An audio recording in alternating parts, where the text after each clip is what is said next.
They're playing in Central Park. And Jay Allen is shouting at the gate. Billy didn't tell you everything.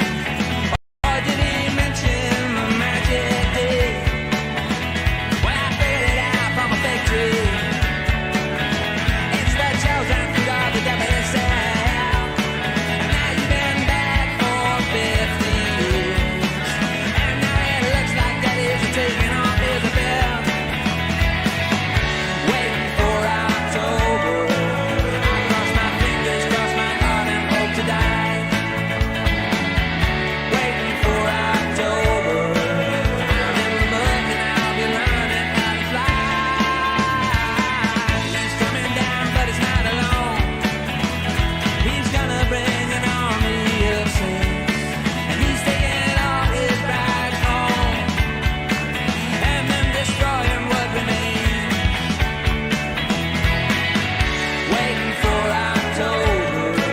I cross my fingers, cross my heart, and hope to die.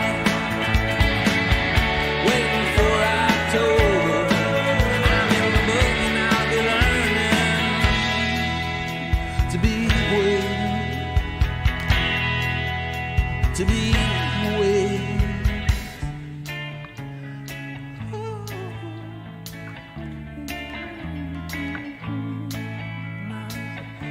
Hoping that the end will start again.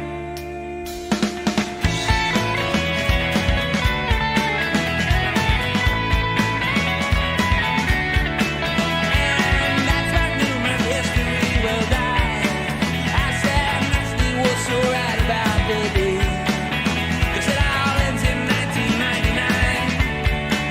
And commences on the 28th, the 28th, the 28th. Waiting for October. I cross my fingers, cross my heart, and hope to die. Waiting for October. I'm in the book and I'll be learning how to fly. Waiting for October.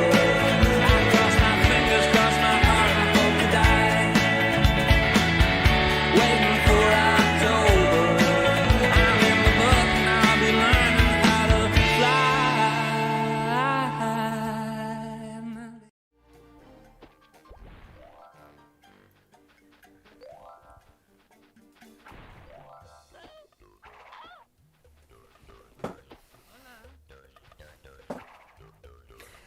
Ladies and gentlemen, welcome to the Hikikomori Cool Stream! I hope you have read your local and country laws regarding if it's legal or not for you to be watching this very stream, okay? I'm playing a banned game. I'm playing something that I shouldn't be playing. I'm putting it all on the line for tonight's stream. Ladies and gentlemen, I'm Hikiko, and welcome to the Cool Stream! I want you to post your favorite Halloween candy in chat. Too late! I already know. Based Reese's. Based Reese's won the poll. That's right, I ended the poll before everyone could vote, but that was in my favor because I like Reese's. And that's what you voted on. And when it was at the highest, I just turned off the poll. When it was in the lead, I just turned off the poll.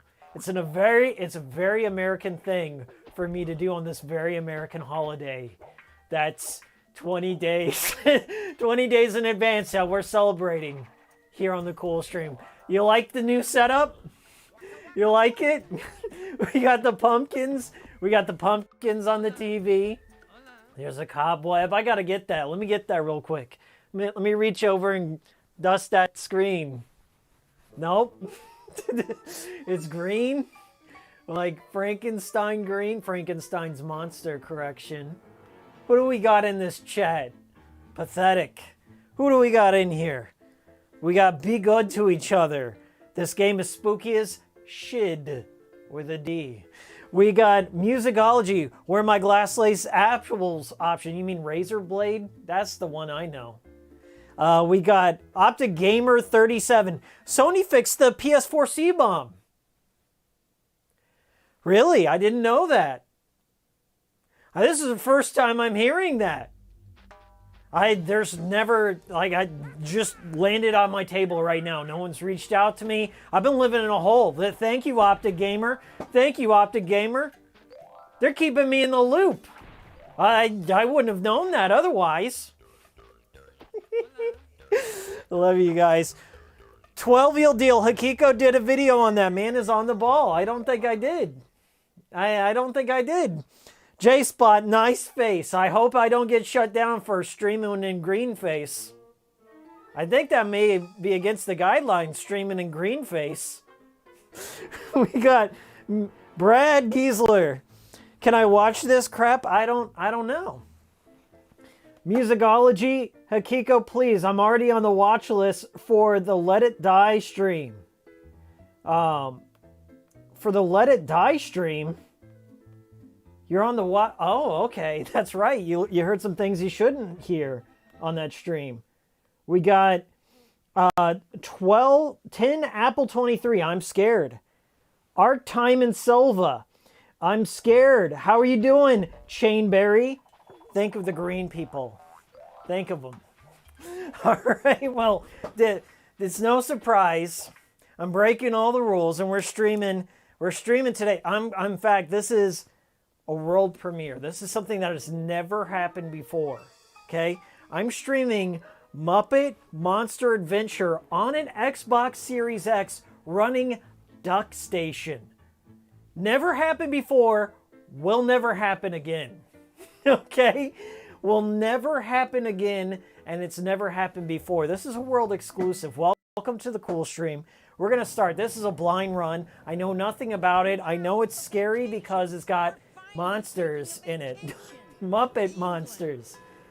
I really don't need to know the backstory, so we're just going to go ahead and skip, okay? I'll figure I'm sure the game's going to enlighten me on what's happening here as I'm falling into a wormhole, Chrono Trigger style. A psychedelic Willy Wonka gondola wormhole. Here, you can access all of the entire world, okay? You must, however, have enough evil energy to open some levels. But you also need Muppet tokens to open new worlds for you. Okay. We got to get Muppet tokens. I think that shrimp, what's his name? I know that shrimp. He's everyone's favorite, okay? I know a few of the Muppet characters. I haven't brushed up on my lore in a bit. I'm a chroma key that face, says J-Spot. Don't you dare. Don't you dare chroma key this face right here, okay? That is inappropriate. In fact, I think that is quite offensive in some countries to chroma key a person's skin color. So don't be doing that. Okay? I do not co-sign that. We got urine in here, a cursed gameplay in the most cursed form possible. I just had some Taco Bell, okay? There was nothing applied to my face. This is just how I always look after I eat Taco Bell. So from my understanding, this is a 3D action platformer that takes place in broad daylight. Very deceptive marketing on Muppet Monster Adventure. Looks like I'm running around the world of Spyro as not Kermit. Is this one of Kermit's children? I didn't pay attention to the story, so... Did somebody become a member? Brad Giesler became a member. Congratulations. Thank you for supporting the channel. Thank you very much. What up, Halloween Hikiko boy? Says Juan Count Jr. Thank you. We got this game looks cursed, says Arkham Time Silva. I think this is our tutorial here. So triangle to talk. This spooky skullhead is filled with mucho... It's got voice acting. I don't need to do the voices. How do I open it again? I'm sorry, I didn't read that. Spin attack. What this? Are you kidding me? It's got a spin attack. Crash Bandicoot definitely not, you know, on Naughty Dog's radar. Lawsuit bubbling. Okay, do I put this on? Can I put this on? You just spin the helmet. Why do I spin the helmet? It only opens if you shoot it. Don't go and spin. It only opens if you shoot it. Okay. Nice. So you can't spin attack the helmets. You got two different attacks. You got like a... Is that a power glove? Yeah, he's got like a power glove and some sonic waves. He can only do like a short burst. And he's got a Crash Band... totally not Crash Bandicoot TM spin attack. Alright, so this is a pretty chill game. We're running around collecting stars, doing spin attacks. What is that? Is that a... That's a Fozzie cookie? Get more Waka Waka Werebear amulet pieces? Waka Waka Werebear amulet pieces. Okay, don't forget that, kids playing this game in the year 2000. Gotta get all your Waka Waka Werebear pieces. Your B for bonuses. We're reaching Donkey Kong 64 levels of collectathons. Things that shouldn't be possible. Hey, we got a dono. J-Spot, $5. B-Rad G becomes member. Fireball! Yes, he did. Supporting the channel. His $1 a month truly goes to making productions like this happen. And your $5 super dono. Massive dono. Thank you so much. Okay, what's he got to say? If you collect all these letters from around the level, it'll spell bonus. Okay, Donkey Kong style. I can't skip this. We got 22 people in here. Thank you so much for joining this spooky stream.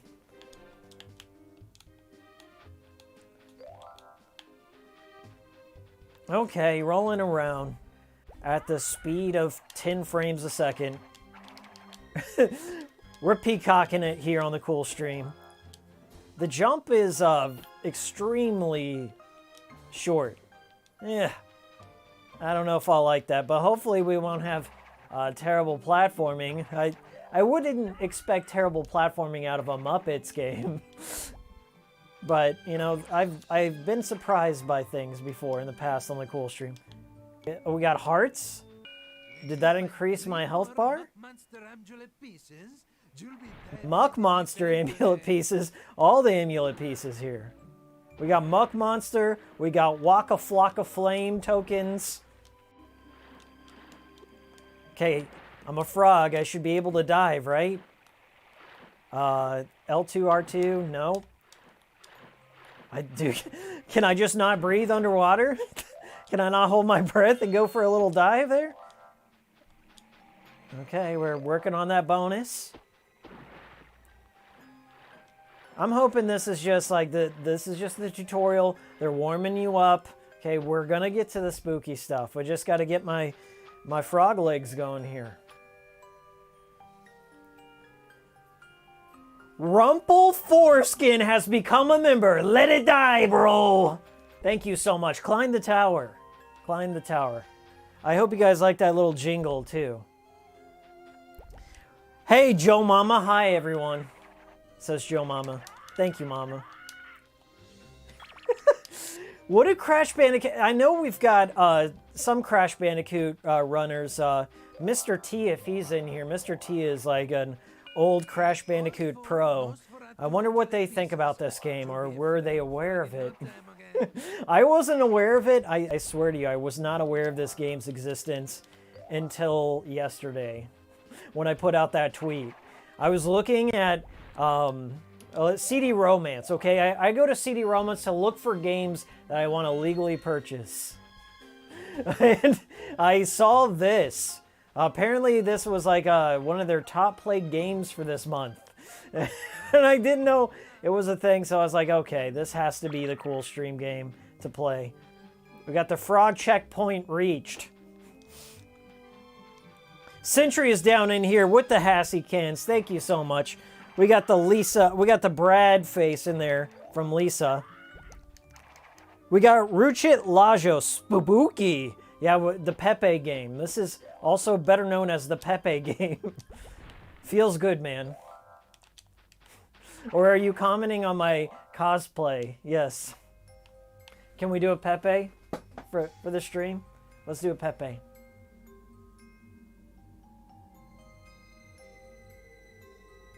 Hold on. Get the angle right. Feels good, man.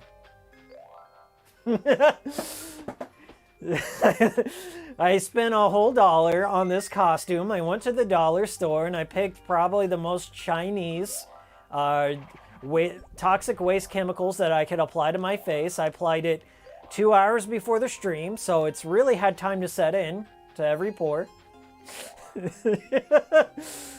Oh, geez. I'm really going to regret this. I got really... I'm not even joking here. I got extremely sensitive skin.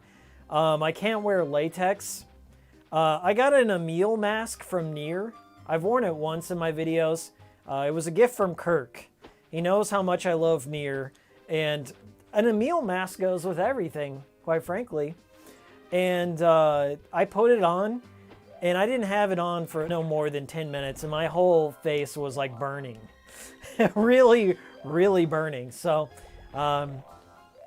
it'll be fun to see what I look like after I take this off. By the way, if you are a member of my Discord, we are doing a watch party after the stream. Joe Bob's Halloween Hoedown on Shudder, legally stream. I did acquire the rights to do a watch party, so we will be doing that. I think some of the international people that have there's a lot of like Europeans and people from all around the world, like Brazil, Mexico, and stuff. All Japan. I got a couple people from Japan in there. So this may be your first time watching the drive-in, the last drive-in. So what better time than tonight on the Halloween Hoedown? Last year was the Halloween Hootenanny. This year is the Halloween Hoedown.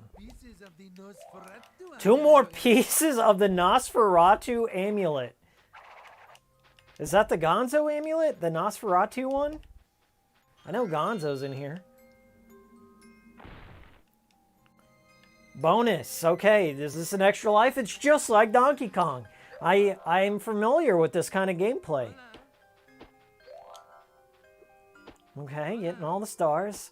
Yeah, this is pretty much Spyro the Dragon mixed with Crash Bandicoot. And, you know, have they had a crossover? Did they have some sort of Skylanders They've got to have a Skylanders crossover at some point. Correct me if I'm wrong here, but I believe you can get a Spyro and a Crash Skylander. And then you could probably recreate Muppet Monster Adventure in Dreams or Little Big Planet, and then scan in your Skylanders, and then you could have all 3. You could have the Pepe, you could have the Spyro, and the Crash. Everybody ready? Okay. On your mark. Is this game for real banned in some countries? I played this game as a kid, and here in Germany, it doesn't get an age rating. Nice stream, by the way. B. Nielsen, I bet it is. Probably in the in the DPRK. Am I racing this emu? Okay, here we go. Speedrunning strats. We're breaking all the frames. We're breaking all the rules. We're gonna race this peacock here. Come on. We're getting ahead. Come on. The frame perfect peacock. Go, go, go, go, go. Come on. I'm gaining on him. I'm gaining on him. Come on. Yeah. No. No, rubber band AI. I call shenanigans on this. No, that's the wrong camera angle.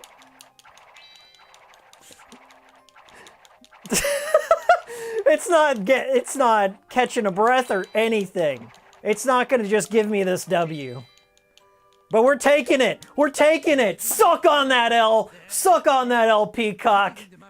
Way to go. Give him the Muppet token. That's right. Stack them Muppet tokens today here on the Cool Stream. It's just Kermit. What can I use those Muppet tokens for? So many questions, not enough answers, but we'll get there. Very cryptic game. I picked out a very cryptic, esoteric game for today's stream. That's just the green banjo. Damn, he quick. Hey, Hikiko, being green, being easy so. It ain't easy being green. Kermit the Frog here. I knew it was going to come out at least once. My Kermit the Frog impression is basically my Dr. Jordan Peterson impression. Clean your room, bucko. Eat a high-protein diet. Wash your penis. I'm sure he gets that a lot. On top of being called Hitler on a daily basis. But he also gets the Kermit. You gotta take the Hitler with the Kermit sometimes.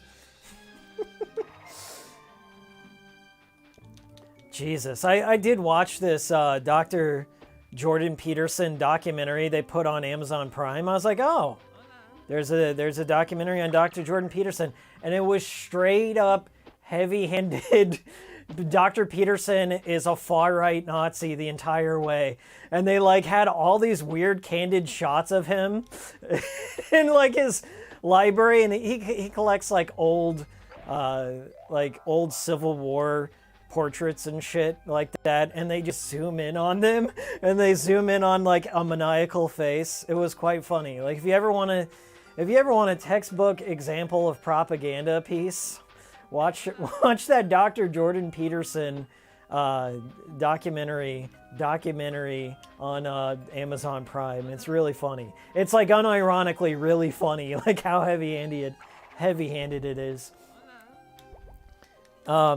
What's the exchange rate between Kermit coin and Ethereum?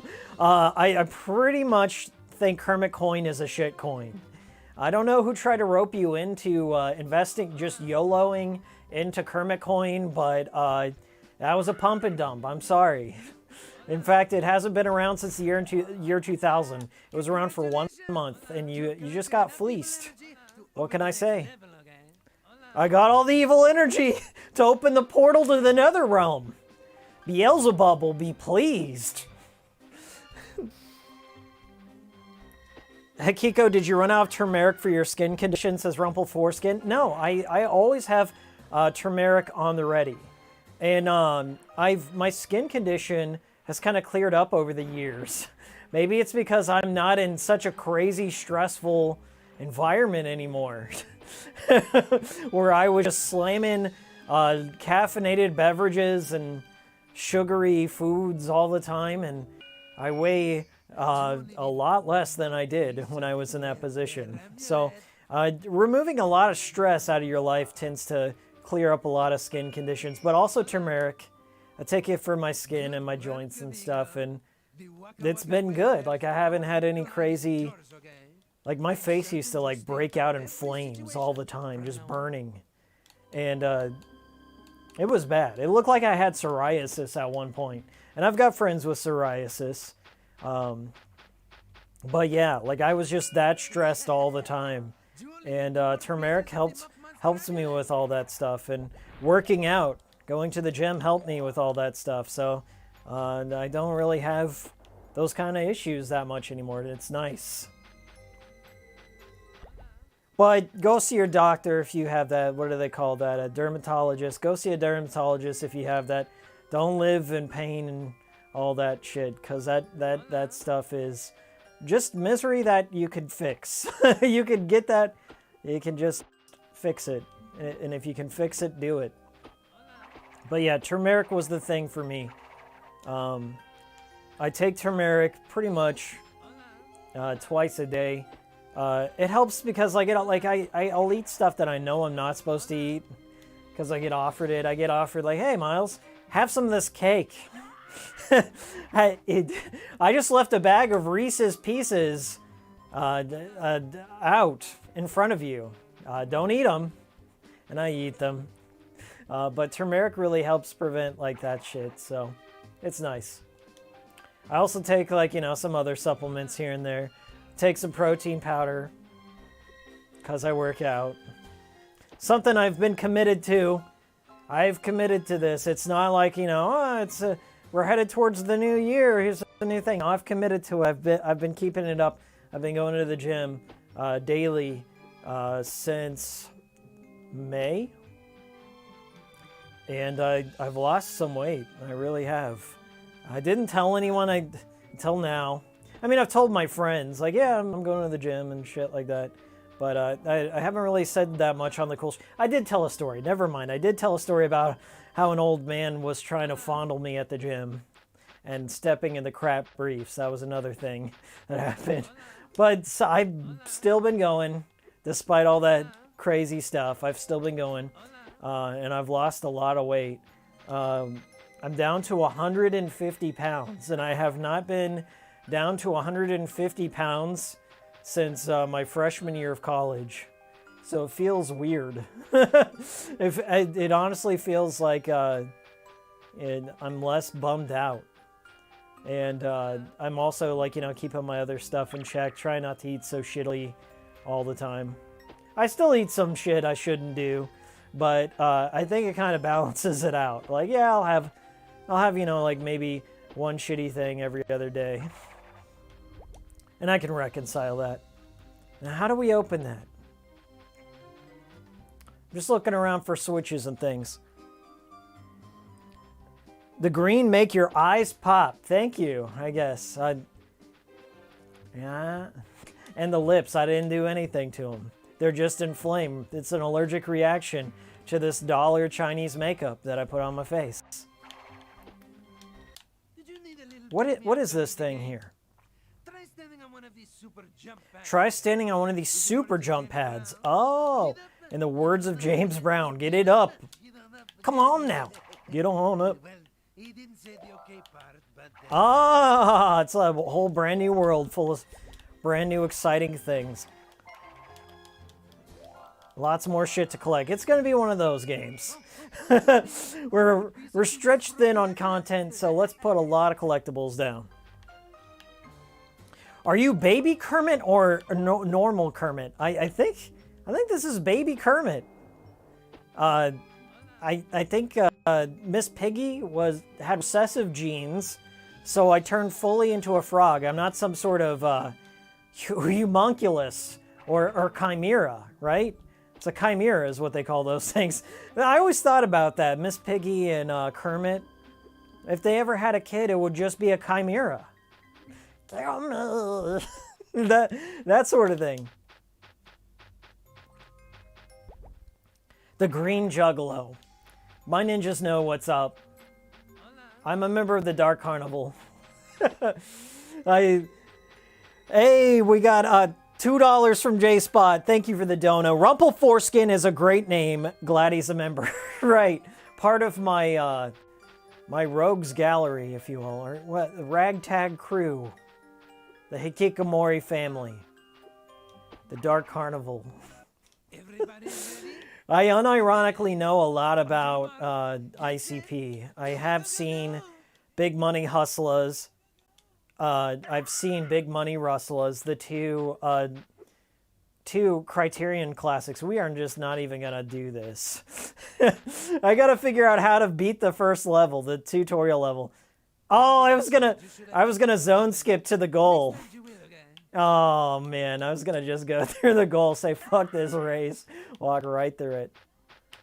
Can I do that? Can we do like a Super Monkey Ball trick shot? Oh, we can't. No, you gotta do it. You gotta do it. Oh, this is sad. You should have beaten him, Robin. Next time you will, okay? Okay, let's move on. I haven't seen one monster. I've seen a couple of Muppets, so truth there. But I ain't seen one monster.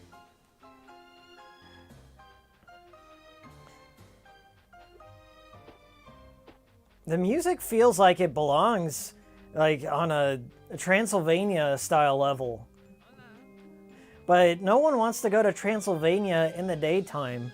You just have that silhouette of the castle.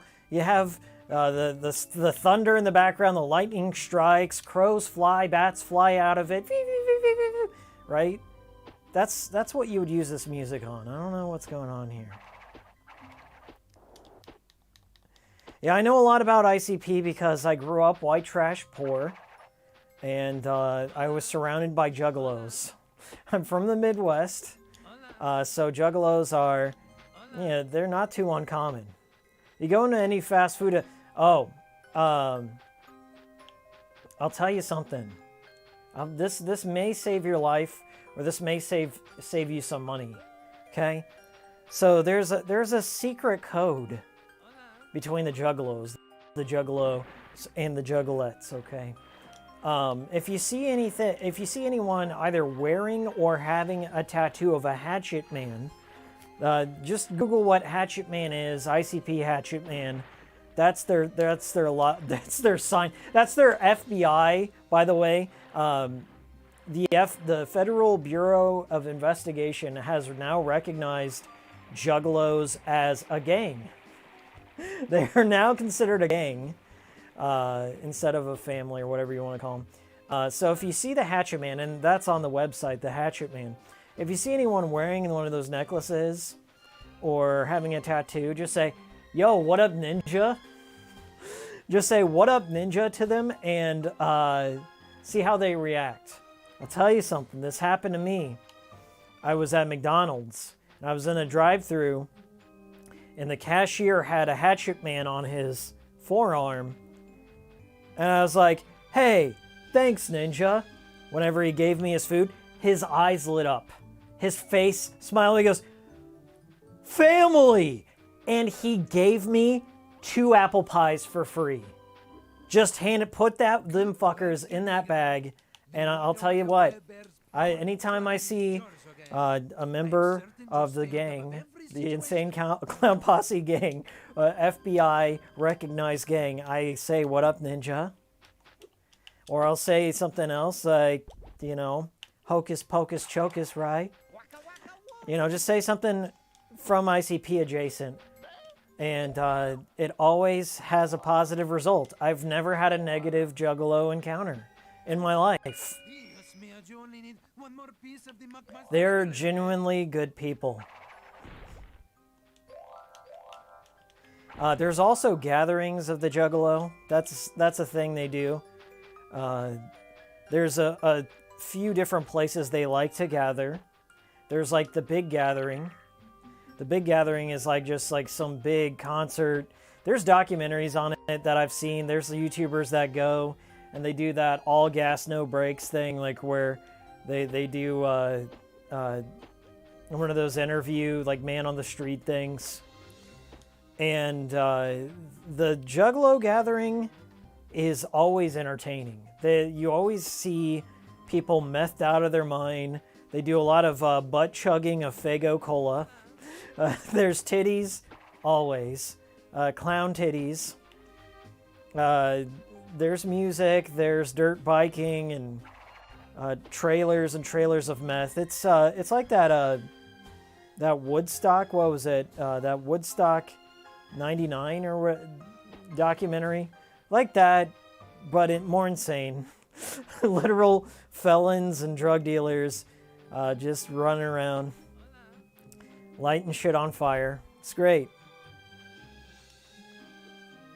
Well, guys, I feel like I'm stumped here. What do I gotta do? I've gone around, I've collected all the stars, I've destroyed pumpkins. I've got to open that gate somehow. They have Juggalo contests. Yeah, there was a YouTuber that I watched a lot. Oh, maybe Pepe might know.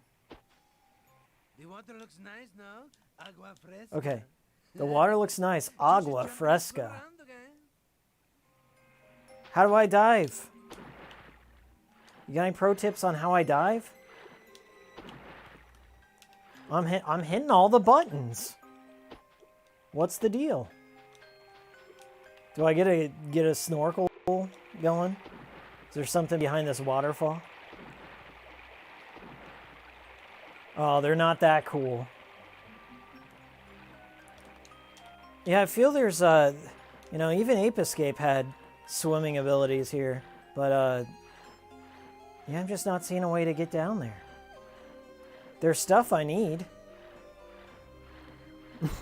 I can't wait to see Hikiko in the next gathering of Juggalos. I swear, if I get a $20 super chat, I will go to McDonald's in this Frankenstein / Juggalo makeup. And I will order a burger. And I will say, "What up, family?" I will do it. If I make $20 on this stream, we're well on our way.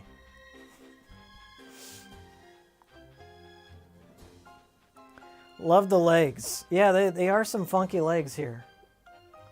The frog legs. See, I gotta get back over here, but there's no switch. I can't swim. You got this. I got this. I'm gonna make it. Running around in circles.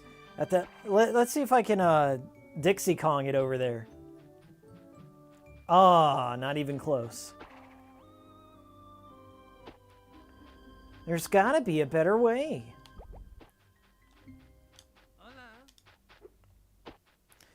See, I don't have a double jump. The jump is kind of pathetic as is. Oops. Let's resume game there. Let's see what Pepe has to say. Let's see, you can do mucho things from opening doors to changing the world around you? Okay. Well, can I flip it around? Well, I've already activated that switch, so you can't double it.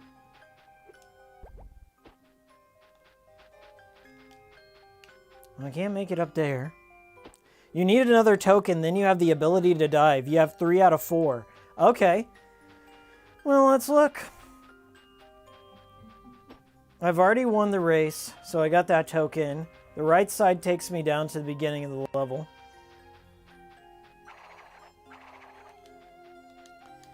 If only if you film it, says Mr. T. Will a photo do? How about a photo? They know me at my McDonald's. I'm in there every day. Okay? I almost have a Mike Matei record of my McDonald's points on my app. I go to McDonald's like every other day. I go there. McDonald's breakfast is like my vice. I love their burritos. And I love apple pie. Like, I go there, I get an apple pie, I'll get a tea, I'll get a coffee.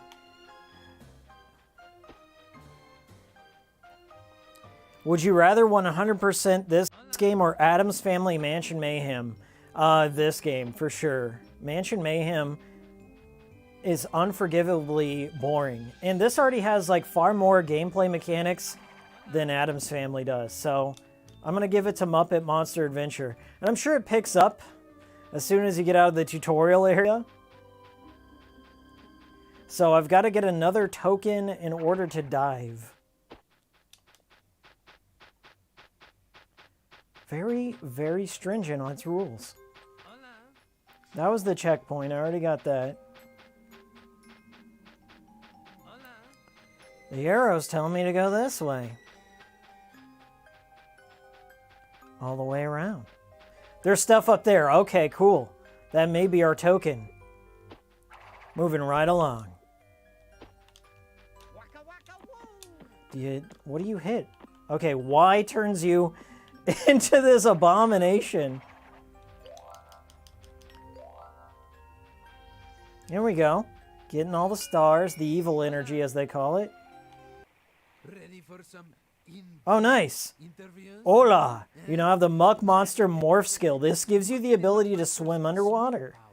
Okay. Run silent, run deep, Fast kick and spin kick. or underwater. Oh, nice.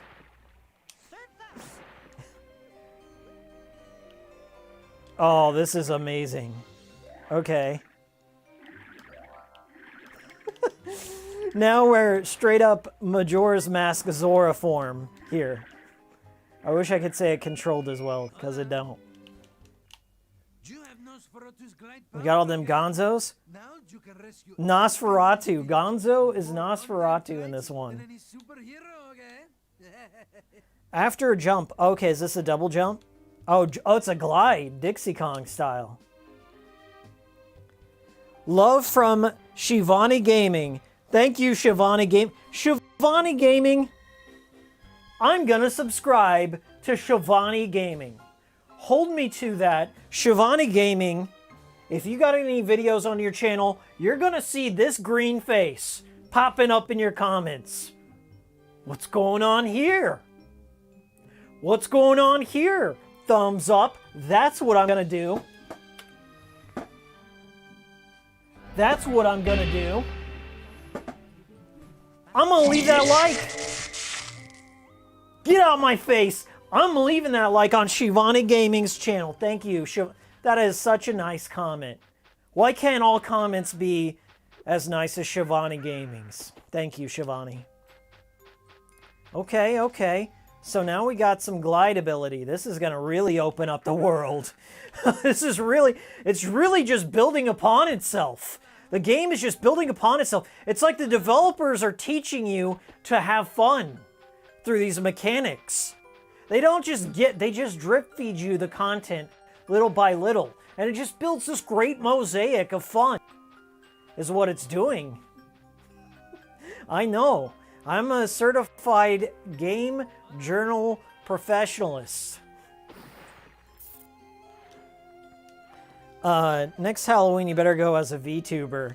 Can we make a VTuber Hikiko app? I honestly need to look into that. You know, that stuff kind of fascinates me.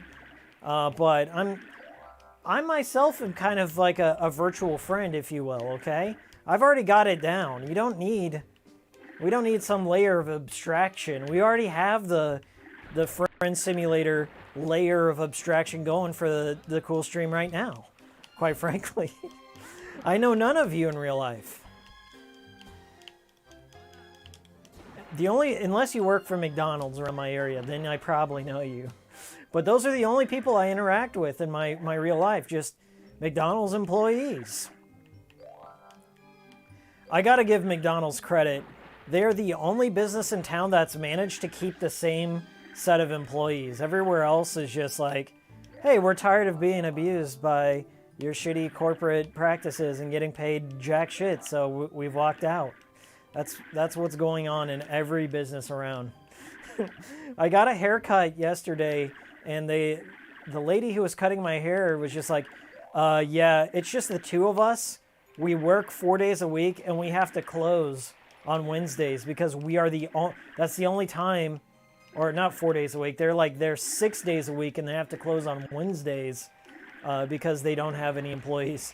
And they had to like bus in employees from other states, other states for the barber shop. It was crazy. But yeah, I totally feel for him on that. It's certainly not any easier right now.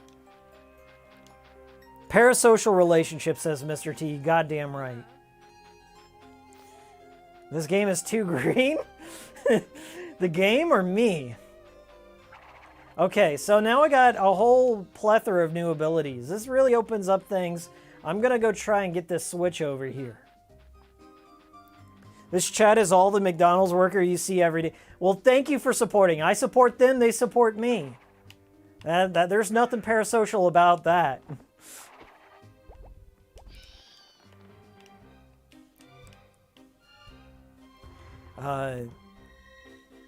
Nice, okay, this is very cool. Very cool. Okay, let's glide around. There's one other switch that caught my eye. It's like way out here in the boonies. I don't know if I can make it, but we're gonna try.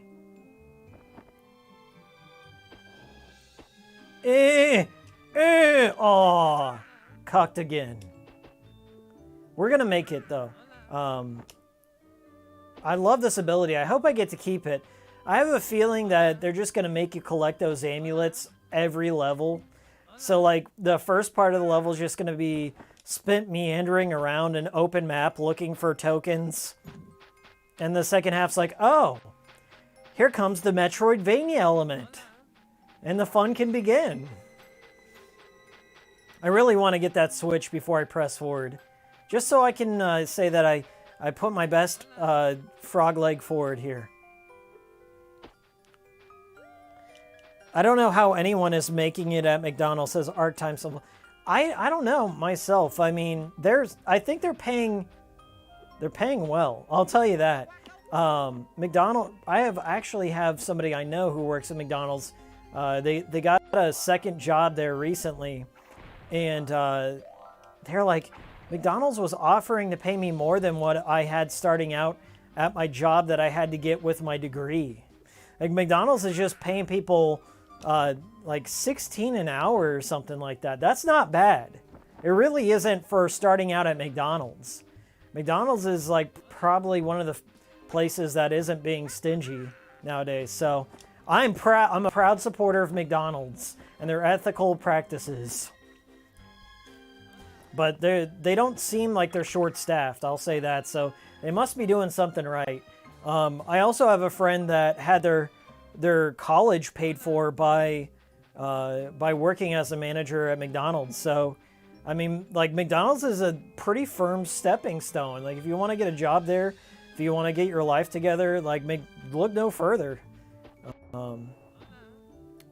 Yeah, I can't knock them. There's really nothing about McDonald's. I like McKids. I like Ronald's Treasure Lane Adventure. They've done nothing but right for me in my life.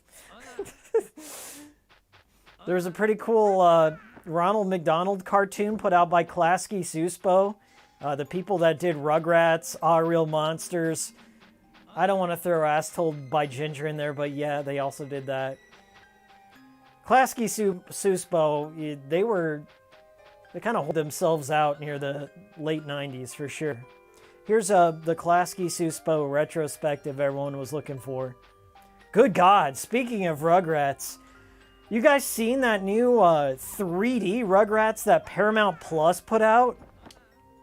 There's a horrendous, it was just abhorrent, just disgusting 3D animation of Rugrats. I think there's like only a couple of the original actors returned. Like E.G. Daily is still playing Tommy Pickles. And I gotta say, I love E.G. Daily. She was in Pee-wee's Big Adventure.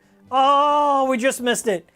She was in Pee-wee's Big Adventure as Dottie, and she was also in Friday the 13th, Jason, I think that's part 8, Jason Takes Manhattan.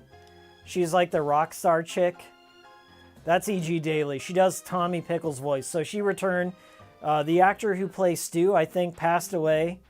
Grandpa Lou passed away. Chucky Finster's voice actress passed away. It's a shell of its former self. We're moving on. We're moving on. For the sake of the stream, we're moving on. I opened that gate. There's no way I can get that switch. Not with these wings.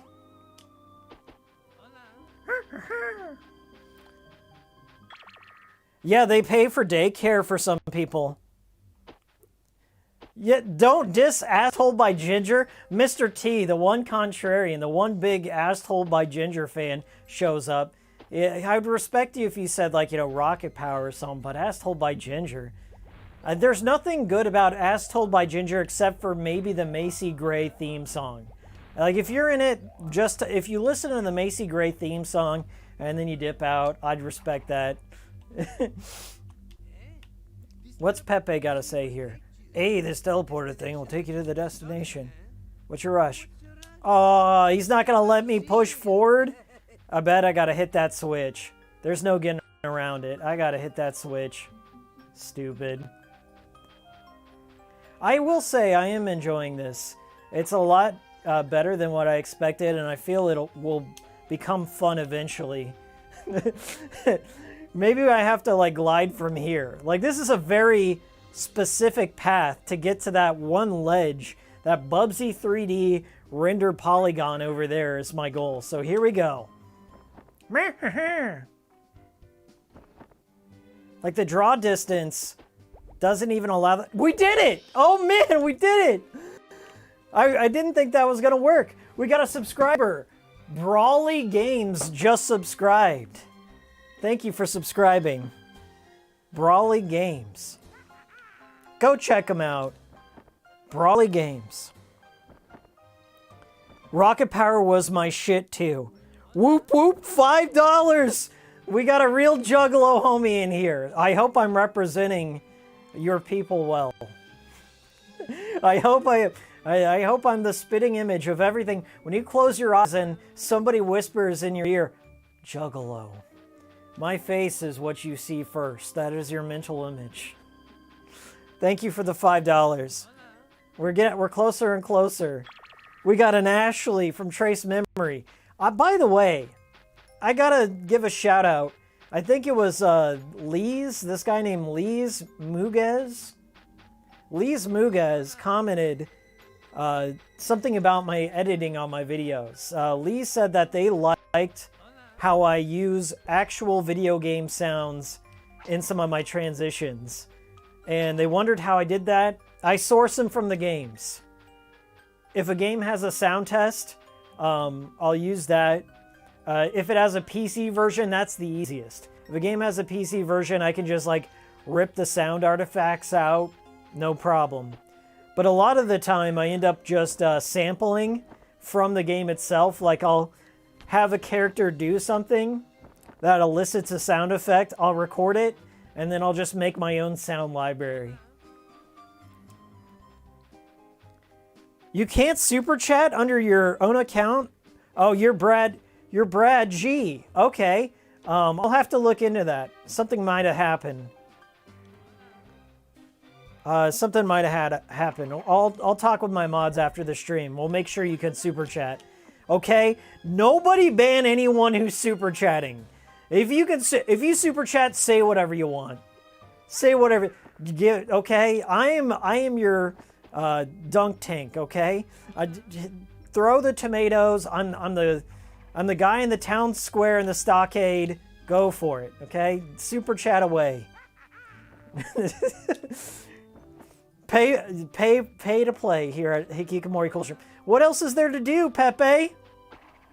I thought I did everything. What else is there to collect? Why can't I move on? They're very strict on this tutorial level. God dang. None of my chats were coming through either. Must have been all those gamer words he used. Brad G uses them all. The ones I can't repeat here on the stream, but he's known to do that. So YouTube might have moderated him, but we'll look into that. We'll look into that, Brad G. What's good, BioPhoenix? We got our mod in here. Well, I bet it was BioPhoenix. Let's start some shit. I bet it was BioPhoenix. Big mod, BioPhoenix Bandia. Let's start some shit. Guys, I think I've collected everything. Like, look at this map. That's the checkpoint down there. I hit the secret switch. I got the extra lives. I raced the peacocks. It won't let me progress. If you guys are seeing something that I'm not seeing, I thought I collected everything. I will not be denied my gamer words, says Musicology.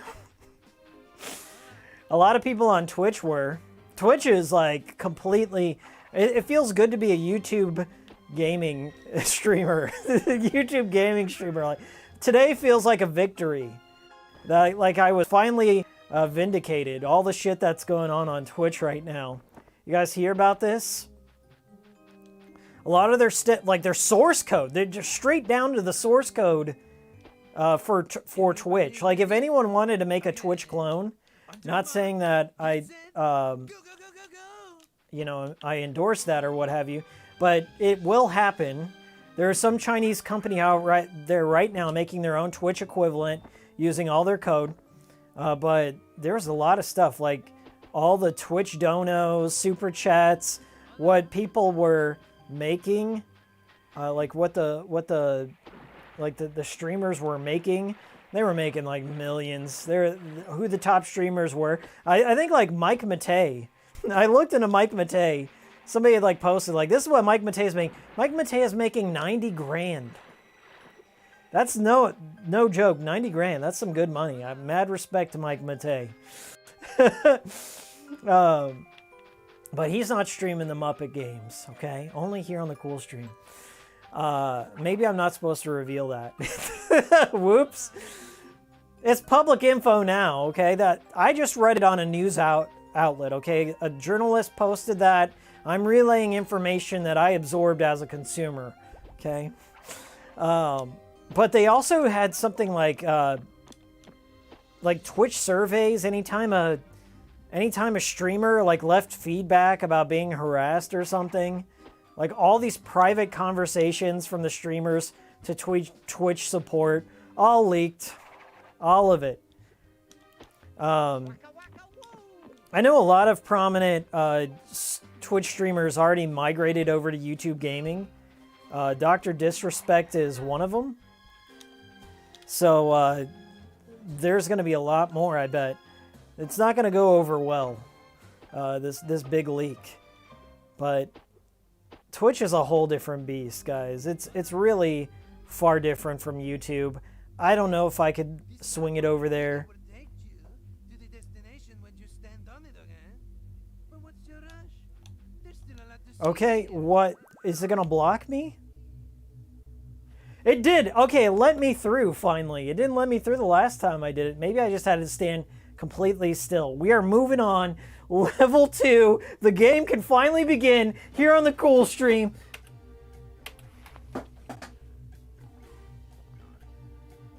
Don't you cuck me, OBS. Don't you do it. Don't you do it.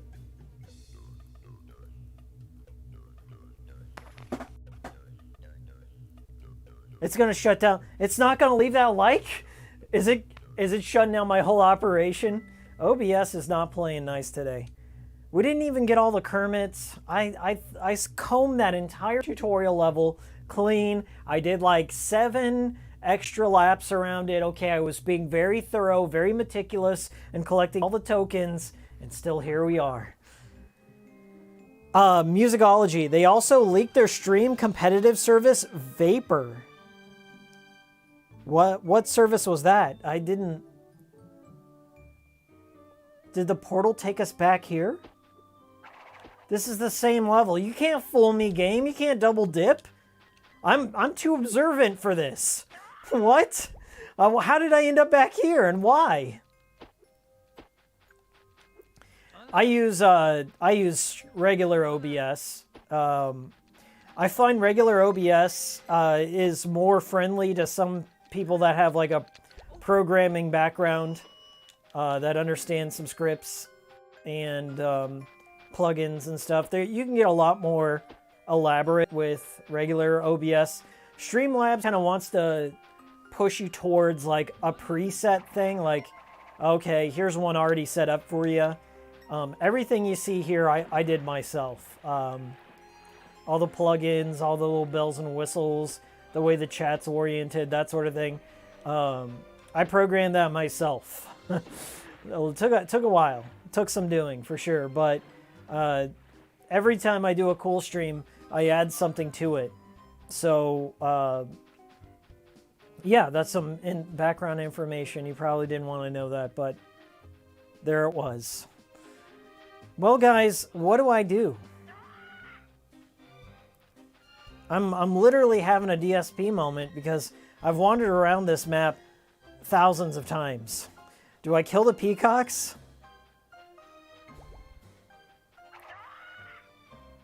And they even closed the area I had already opened, so dang.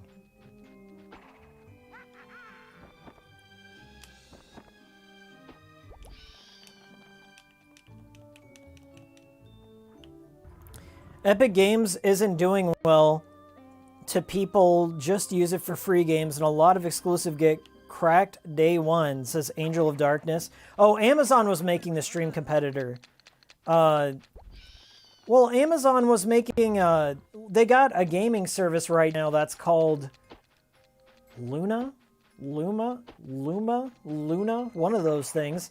I'm only aware of that because No More Heroes was ported to it. So, out of all the things Suda partnered with, it was like with Luma.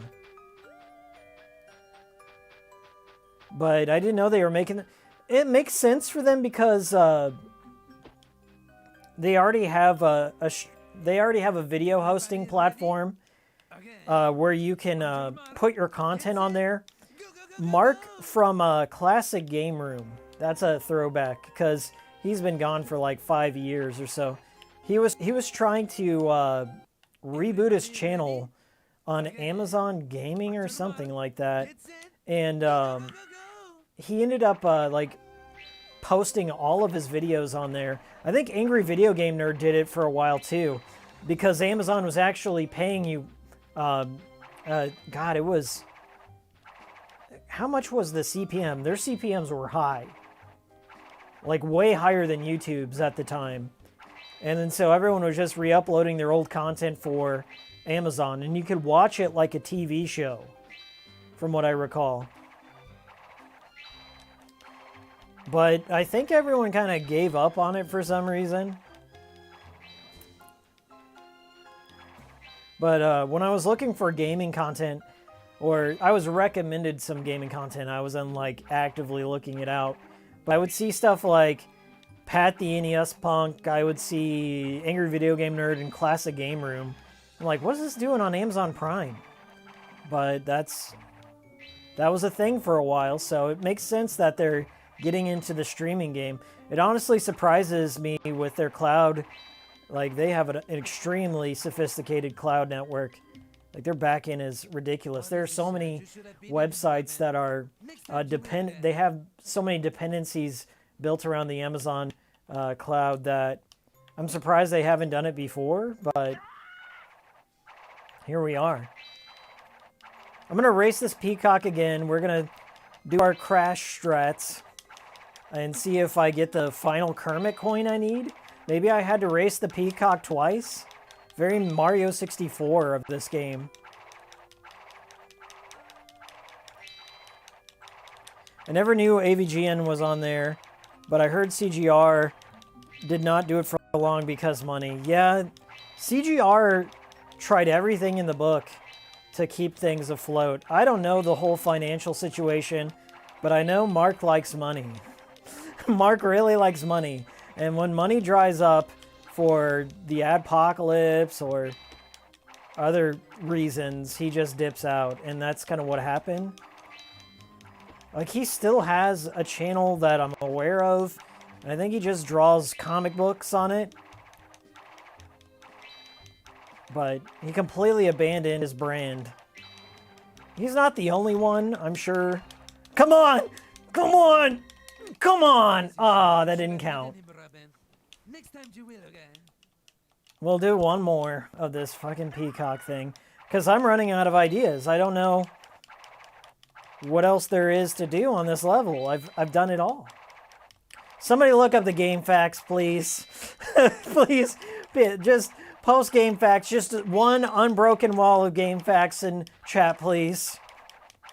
I'll read the whole thing. Yeah, I used to, Angel of Darkness, I used to watch CGR Undertow. Probably more than Classic Game Room at times because they played all the B-sides, all the weird shit that I was into. I don't think the spin dash is any faster. There's a run button, I don't know what it is. Oh, hell yeah! That didn't count! Oh, shit! Fatal flaw in my plan.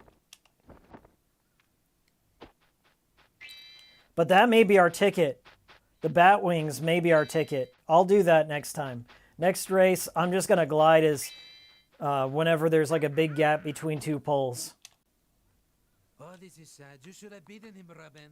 You should just be able to choose the next level? It says B. Nielsen? Okay. Well, let me look at that. I'll go back. Let's hub.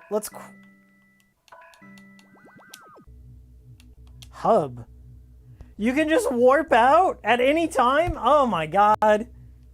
Well, thank you for that. Yeah, so I looked up the walkthrough and it's incomplete. BioPhoenix, this one's I cannot believe this game is incomplete. Okay, so we got Peacock Purgatory, Hallways of Doom, and these two are locked. I gotta have more stars. Okay, this makes sense now.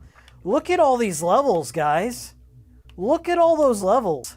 There's at least 40 levels in this game.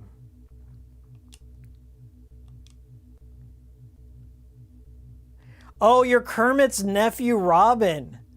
Officially licensed Muppet product. 6 3D worlds to explore with 18 action-packed levels. Very nice. Find 3 more of these babies, and you'll be able to chop more. Find 3 more of these babies and you'll be able to chop more than salad, okay?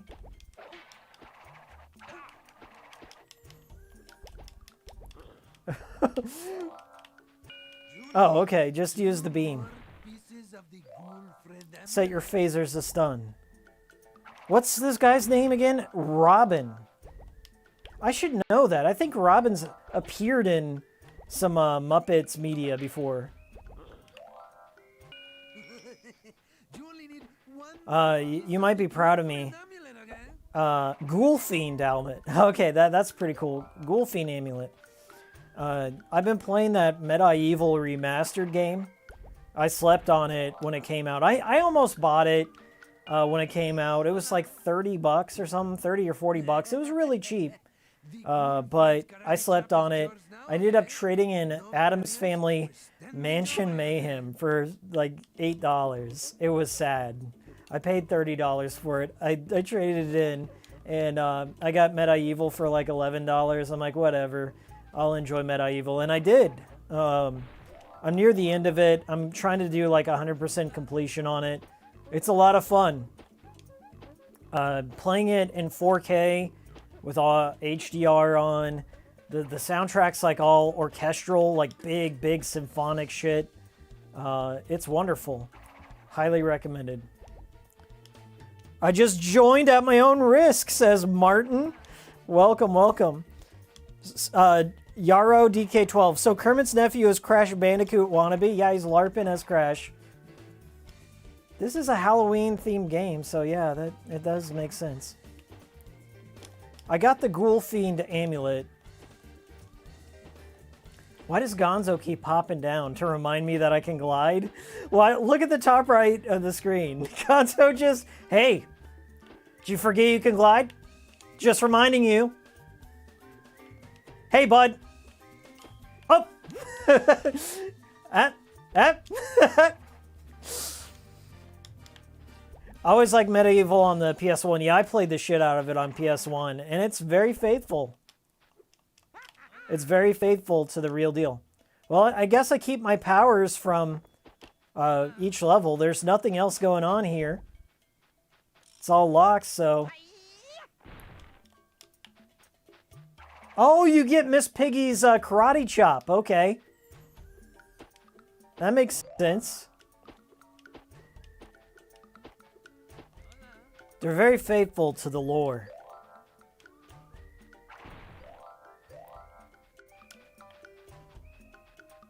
Hey! I can do a better Miss Piggy than I can do Kermit. What does that say about me? Oh, Kermit. Miss Piggy is like way easier to do than Kermit. I'll tell you that. Kermit the Frog here. I think Jim Henson's probably the best one. You're dead, Kermit. I just try. I just sound depressed when I do Kermit. That's it. Yay! Like, it's hard to do after a while. I can do a lot of voice impressions. I can do like Meatwad. If having teeth makes you gay, then sign me up because I wish I had them. I practice Meatwad a lot. Like Aqua Teen Hunger Force, the early Adult Swim stuff was my favorite. C-Lab, Aqua Teen Hunger Force, Venture Brothers. I love that shit. So I just spent a lot of time doing those voices. I just never had a need to do a Kermit voice till now. Look out for some of the larger enemies, okay? Their size means they're immune. When's the Miss Piggy ASMR? I just did it. Kick or bat you away like a little house flies, okay? Just did it. Just like those people. Like, when are you going to make a video? Hey, did you know the PS4 C-bombs have been patched? When's that video coming out? I did it. I said it. The PS3 one isn't, and there's also some issues going on. Sony is like slowly shuttering the PS3 and Vita stores. Slowly. They're removing your ability to add your credit card. And I gotta give them a little credit. It is a good move. All of Sony's encryption on the PS3 and Vita stores, it doesn't exist, basically. I'm not that I'm advocating piracy, but you can straight up, if you're so inclined, you can straight up connect to the database of both the PS3 and the Vita and just download games directly from their servers if you wanted to, okay? Not like if you wanted to break the law and be a felon and risk the ROM police coming to your place, you could do that. I wouldn't do that. I would never do that. But their encryption is so bad that my girlfriend actually started this thing. She was just like, after there was like the big hack, I think, of 2012. It was like 2012 or 2013, like where all of their credit card information, all the user accounts and passwords and hashes were leaked. My girlfriend was just like, yeah, I'm not putting my fucking credit card on there anymore. From now on, we're getting gift cards. And we've stuck to it. We've stuck to it over the years. So, I mean, nothing really changes for me all that much. But it's their way of pushing people, like, you know, so they can't be held responsible for not protecting your data, I guess. So that's my best guess. Like, I'm not going to go full black pill and say, well, they're closing everything down. Like, people want me to, like, make very clickbait reactionary videos, and I'm really not that kind of person. I tend to, like, analyze everything before I make my video on a subject. Like, somebody was pushing me in my comments like, did you hear 9.0 firmware breaks all PS4s? It bricks them? And then I researched it. I looked into the issue, okay? That let me give you a little background before I get into this. The 9.0 update on the PlayStation 4 removes the C-bomb. It allows you to play your discs and your digital content. That's not PlayStation Plus. Regardless if your CMOS has the right time, it just doesn't register your trophies, and that's how it should have been all along, okay? So, yada yada yada, mission accomplished. However, there was a Reddit thread on our PS4 where some users were like, yeah, I updated my PS4 and now I can't turn it on.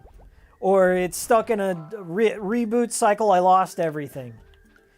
And because of that Reddit thread, some like very low, I don't know, low rent news publications like GameRant.com, like GameRant.com or WatchMojo picked up that story without vetting it, without testing it for themselves, without having one user give video evidence. There was no video evidence of any of these things getting bricked.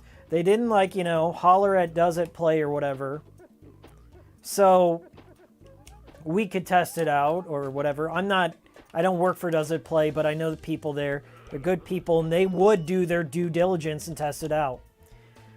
So some people were bitching like, why didn't you talk about how it's bricking some? So I was like, the only source on this is this Reddit thread. And it was just like 2 users.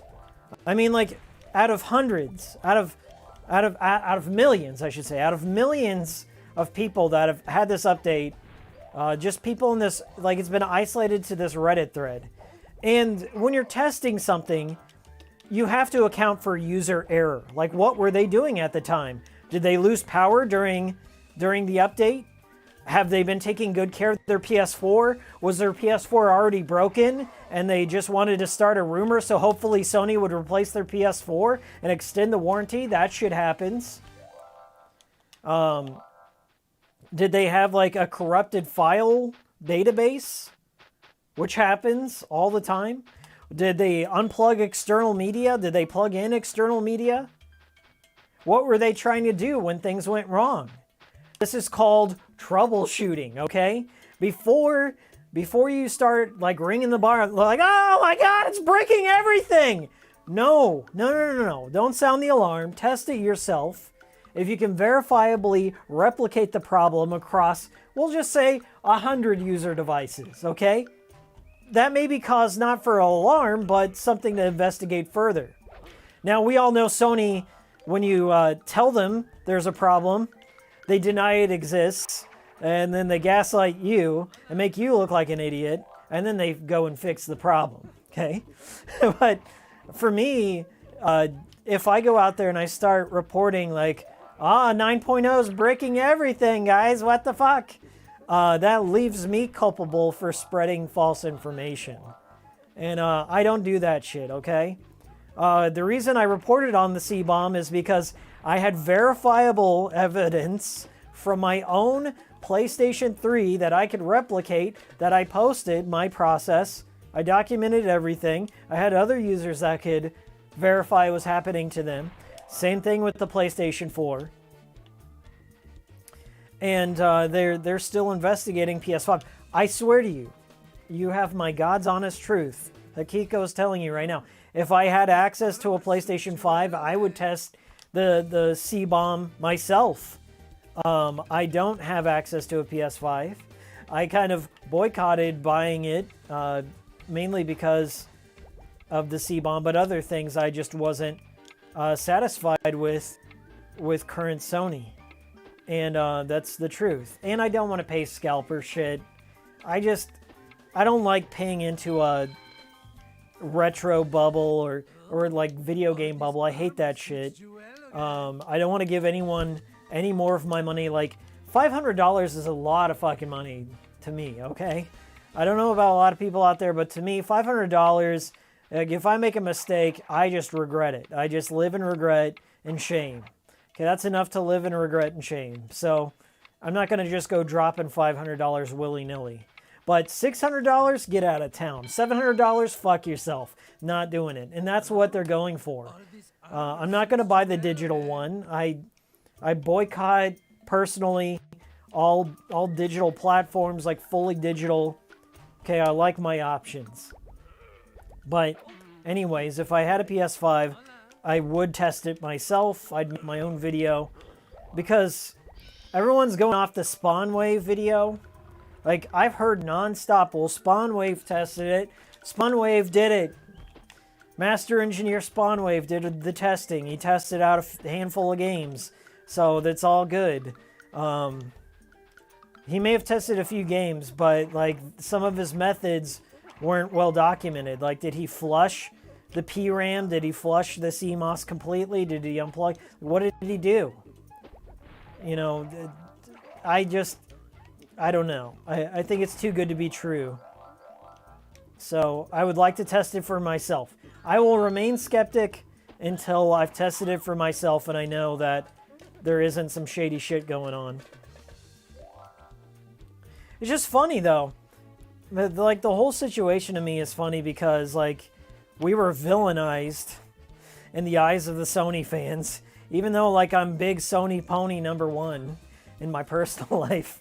Anyways, we were all, like, villainized by these people, and I'm just like, dude, Sony just magically patched it out. It was just a simple patch. Seems to me like if nobody said anything, it would just be there forever. But it's the hypocrisy that gets me the most. Like, you guys forget. Like, people have short attention spans when it comes to, like, company loyalty and shit. When it comes to, like, standing for your favorite game box company. But they have short-term memories. Like, Sony totally capitalized on the bad optics Microsoft was going through with the launch of the Xbox One. I tried to make that parallel clear in my PS4 C-bomb video, but they totally capitalized on it. That same day that Jeff Keighley interviewed Don Matrick and they admitted it to the always online DRM. Sony had always online DRM, okay? They had DRM from the get-go that locked you out of discs, that locked it. You know for a fact that they were going to implement that same DRM. that Microsoft was going to do that always online check-in system, and they pulled the plug on it last minute. They still had it at the root level, though. Like, for when the CMOS battery, like when the C-bomb hit, it was still going to hit, and it was going to hit pretty hard on the PS4. But they just, like, completely made Microsoft to look out like they were the fools. Like, they were the greedy silver spoon billionaires and shit. Like, that's what I don't understand about it. It's like, can you just call out Sony and say, hey, they lied to us and they were really shitty through it. And even though they did a cool thing, even though they backpedaled, they wouldn't have done it unless we said something, okay? It's as simple as that. Unless people tested it out, unless people like Forrest, who went out there and stripped apart his own PS4, dropped down his own money to test this as a concerned Sony fan that has supported you for years and years, okay? Same here. They wouldn't have done it. So yeah, I don't really get down with brand loyalty anymore. As you can tell, since I'm playing Muppet Monster Adventure on an Xbox Series X running on RetroArch, running on DuckStation on RetroArch, I hold no loyalty. I do what I want. Homebrew is the way. Homebrew is life. But I've also had... I hope that, you know, I don't want to, like, turn it into a tinfoil conspiracy thing, but I hope I've been able to, like, wake some people up and say, hey, think twice before you run out there defending Sony. Because they honestly don't give a fuck about you. Till it's too late. And they make us look like clowns. The people who are trying to look out for everyone else. But whatever. It's over. I said my piece on it. If I do get a PlayStation 5, I will conduct my own tests. But they're rare or they're overpriced. And I just can't seem to get one. Maybe in the holiday season I'll be able to get one, but I just haven't been able to right now. I gotta get this. There we go. This extra heart.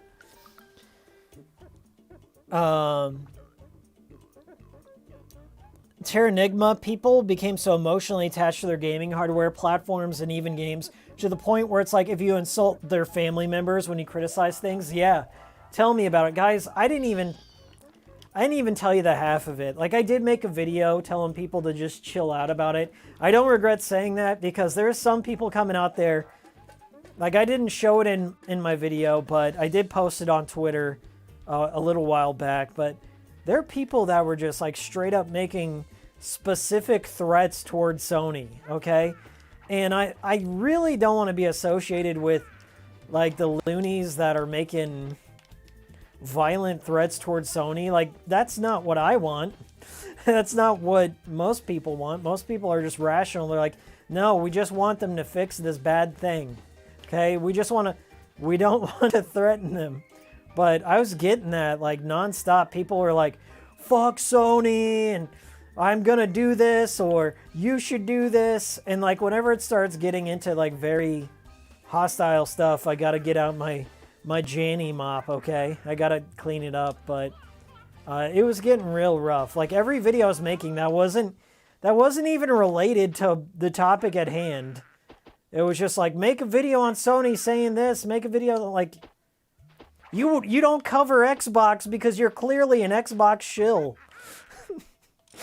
Like, that sort of stuff. I'm like, relax, guys. One thing at a time. One thing at a time. That's what it came down to for me, is like, I just want to focus on solving one problem. If we solve one problem, then we can focus on the next thing. But that's just me. If you disagree with a lot of people's opinion, they view it like you are attacking them personally. Yeah. That in game creators too. I've had some pretty hostile things come from people, like games. Like, I've reviewed a lot of games, and whenever you review games, a part of the element is saying something or criticizing things. And like, I've had straight up game companies I hate to use the term blacklist, but that's kind of what it feels like. They used to give me review codes for certain things, and when I reviewed a game for this one company in particular, I don't think I was unfair to it. I don't think I was particularly harsh, but the game was unfinished, and it allowed you to warp through all this stuff, and it was really bad. Like, the game lasted like maybe an hour's time.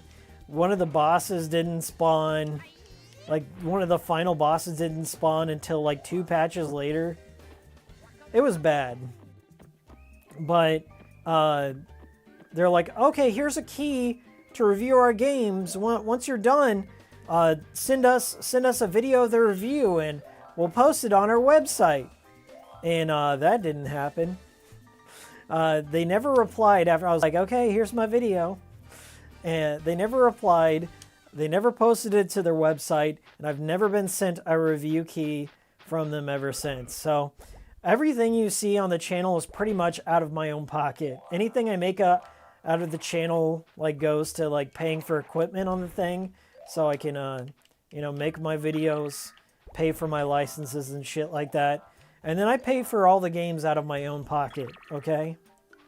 So all these like people are like, you're making all this big money. You're making all this, but you're a big fat cat on YouTube with all your YouTube gaming dollars.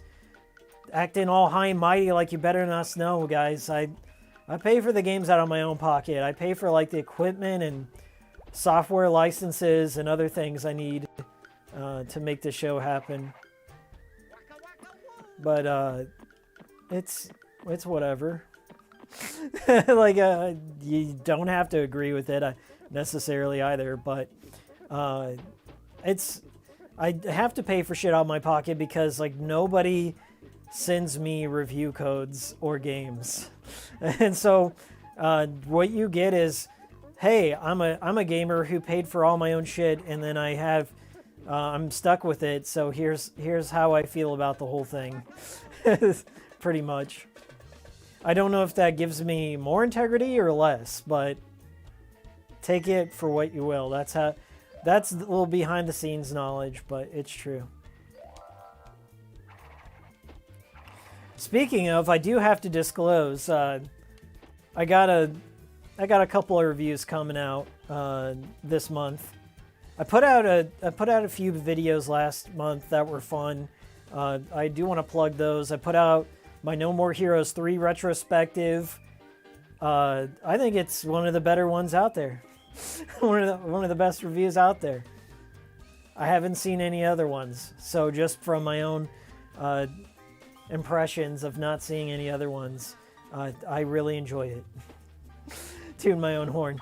Then also, I put out a really useful PlayStation 1 restoration video, restoring your cases and protecting them. I got addicted to doing that. If you haven't seen that video, it's kind of more of an ASMR, what is it? Steve 1987 MRE off MRE Info? I love that channel. That is basically my ASMR go-to channel. I watch MRE videos and I get real hungry for that stuff too. I don't think I've actually had an MRE, but I want to. I kind of made a Ashens / Steve MRE Info video about restoring PlayStation 1 games. It's my most recent video, so go check that out. I think it's a lot of fun. Just a peaceful little video. And I guess it's only applies to North American copies of games. Like, I had a bunch of people from PAL territories like, man, this looks so much easier than what we have to put up with. Because apparently they use proprietary cases, and there's no reproductions on PAL cases, so you can't just like buy a whole lot of it.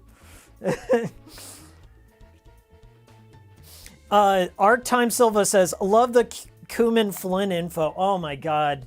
I got actually'd so hard about that Quentin Flynn joke. It was clear as day. Like, it's hard when you make a joke, like, how obvious do you want to make it? You know, how obvious that, yeah, it sucks what happened to Quentin Flynn. I totally agree with that.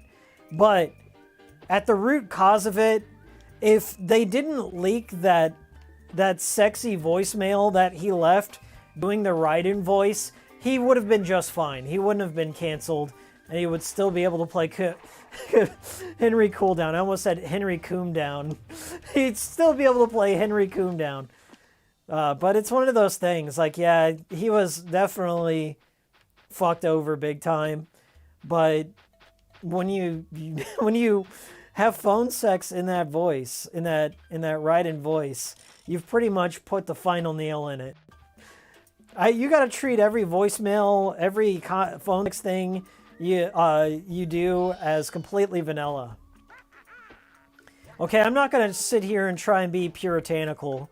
I've had many... Oh man, I shouldn't even say this. Because I know at least one of my ex-girlfriends watches my streams. So I'm not going to embarrass her or what have you. But I will say there have been some sexy time phone conversations in the 1990s. Or in the early 2000s, I should say. I'm not going to date myself that much. In the early 2000s, I've had over the phone. And thankfully, there was no voice recordings going on that I'm aware of at that time, okay? I would be completely, like, embarrassed at some of the heinous shit I said at that time. But I will tell you, one time I was talking with one of my girlfriends over the phone in the early 2000s, okay? On my shitty Nokia phone. I had a whole 28 kilohertz of this sexy voice, okay? Being charged pay as you go. I was paying by the minute. And you know, one time I ran out of minutes. I ran out of Nokia minutes. And I had to use my home phone. And that home phone was shared by my family. So, as I was talking with my girlfriend at like a late time at night, okay? Hoping everyone was asleep. In the middle of my, like, you know, we're wrapping things up. Like, yeah, I love you. Yeah, I love you too. Sure thing. I totally do. This is totally not just a young love relationship, one-sided. Anyways, wrapping things up. Like right before she hangs up, I hear a click. And then I just hear some giggling coming from another room. My mom had totally eavesdropped on the whole fucking thing, and she was laughing at the whole thing. And I heard the click, and immediately... like, I felt like I died. Like some sumo wrestler sat on my chest. And I swear to God, there's nothing more cringeworthy in this world than having your mom eavesdrop on phone sex with your high school girlfriend. I swear to God, it was brutal. She definitely teased me about it. And I laughed. I had to laugh it off because it was embarrassing. I was like, okay, you got me. You definitely got me, Mom. I'm not going to repeat, just out of respect for my ex-girlfriend, I'm not going to repeat some of the things I said. But hearing your mom just totally school you on that shit, just... So you should learn. Like, I think that set me straight. Like, okay, I'm not going to have any sort of sensual conversations in text form. I'm not going to take any pro-Jared beauty shots of me in a Sailor Mercury outfit or me with an Atari joystick on my lap, but it's not actually an Atari joystick, and then upload it to the World Wide Web. Just not going to do that. Going to keep myself safe. I think I owe my mom a debt of gratitude for eavesdropping and making fun of me having phone sex with one of my high school girlfriends at the time. I owe her so much because at that point I've been more careful, okay? I use false names, I use false photos, okay? I'm a 6-foot-tall black gentleman with muscles and a 10-inch dick on the internet, so they can't ever trace it back to me. And I recommend you all do the same. Okay? You better like do like one of those hygiene checks, right? Your social, your phone sex, your internet sex hygiene checks, okay? When you have phone sex, you got to be somebody else. You got to LARP as... The furries got it right, okay? They can LARP as dogs and cats and not have it linked back to you. But when you phone sex as you, with your O-face, selfies out there, that's forever. And that will be leaked. 100% will be leaked. It will come back to haunt you. It's coming back at when you least expect it. So don't do it, okay? I'm revealing it all to you here in green face. Yeah, but you can't link it back to me. The Chinese facial recognition cannot pick up on the Frankenstein Juggalo LARP that I'm doing right now, so I'm safe. It will never be tied back to me. So what you're saying is you won't be doing OnlyFans anytime soon, lol. No, they don't make that much money. In fact, people on Twitch are making more, objectively more than people on OnlyFans. Except for like Nikocado Avocado, he's making more. Nikocado Avocado's blown out butthole is making more money than I will ever see in my entire lifetime. And if that doesn't black pill you, nothing will. His blown out 7,000 miles of stretch ain is making more than I will make in 10 years in the wagey cagey. All right, that's exactly the world we live in right now. Avocados on OnlyFans? Yes. Yes, he is. And he's one of the top content creators on there too. Mr. T. RX Gamer. I've popped in this stream a few times and the confessionals are wonderful. Yeah, I'm trying. It's not so much a confessional as it is a warning. A sad reminder of what could happen. We are approaching the 2-hour mark. This is pretty good. I'm gonna leave it at 2 hour. I want to remind you, if you are a member of my Discord, we are having a watch party on Joe Bob's Hoedown. It's the Joe Bob Halloween Hoedown on my Discord. We're gonna be watching it together. Everyone's gonna have their own legal stream. They're gonna be watching it in all the countries of the world. They're all gonna be syncing their Shudder accounts across the world, even in areas where Shudder's not available, all legally on my Discord. So if you're part of that, stick around. 8 p.m. Central Time. I'm going to be cooking popcorn with coconut oil, Reese's Pieces, the #1 Halloween candy objectively voted for in this stream when I put out that poll. So we're going to be doing that. It'll be a good time. We're going to crack some jokes. I'm going to get a shower in, too. I'm going to get a shower in beforehand, and hopefully this will come off.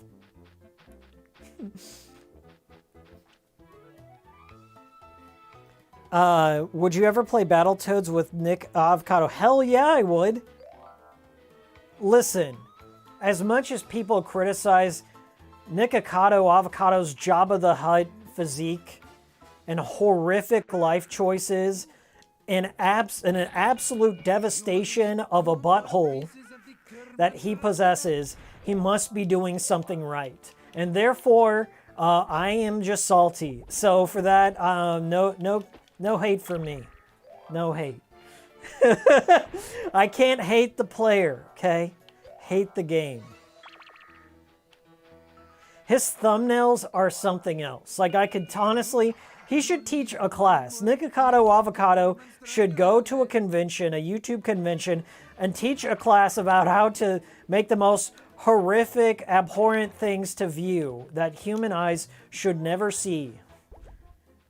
And then make that into a thumbnail. And Honestly, I'd be doing a lot better on YouTube. I would listen. Okay? Many people out there, like Marilyn Manson and Bowling for Columbine, many people out there come to the table looking at Nikocado Avocado's videos and YouTube personality with a lot of prejudice and judgment in their heart, and they want to lecture him on things. I wouldn't say a thing. Okay? I'm going to be profound like Marilyn Manson. I wouldn't say a thing, and I just listen because he knows some shit that I don't know. He's got it all figured out, and I don't have it figured out, obviously. So I would listen, and maybe I'd try and ask for a collab. We would do that Battletoads collab, and I would not say no. I would say yes. And I don't care how you feel about me now. Okay, because that is a smart ace gamer move. That is an ace gamer.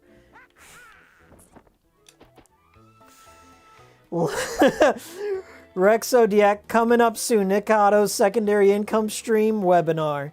Salt, you need to scream more to get a CPAP machine. Jesus Christ. Those CPAP machines sound comfy as fuck, by the way. My girlfriend says I snore sometimes, but it's just like, okay, I will tell you funny. The next person that donates a $5 super chat, I will tell you a funny snoring story. It's very embarrassing for me. So $5 if you want to embarrass Hikiko. I don't want to tell this, honestly. Okay? I don't want to tell this story. So if $5 somehow manifests some burger money, a chicken sandwich, if you will, a chicken burger, mate. A chicken burger. I'm going to go down and get me a chicken burger, mate. If you want to hear my embarrassing snore story, that's not a snooze. That's not a snore. Okay, it's a pretty good story, I think.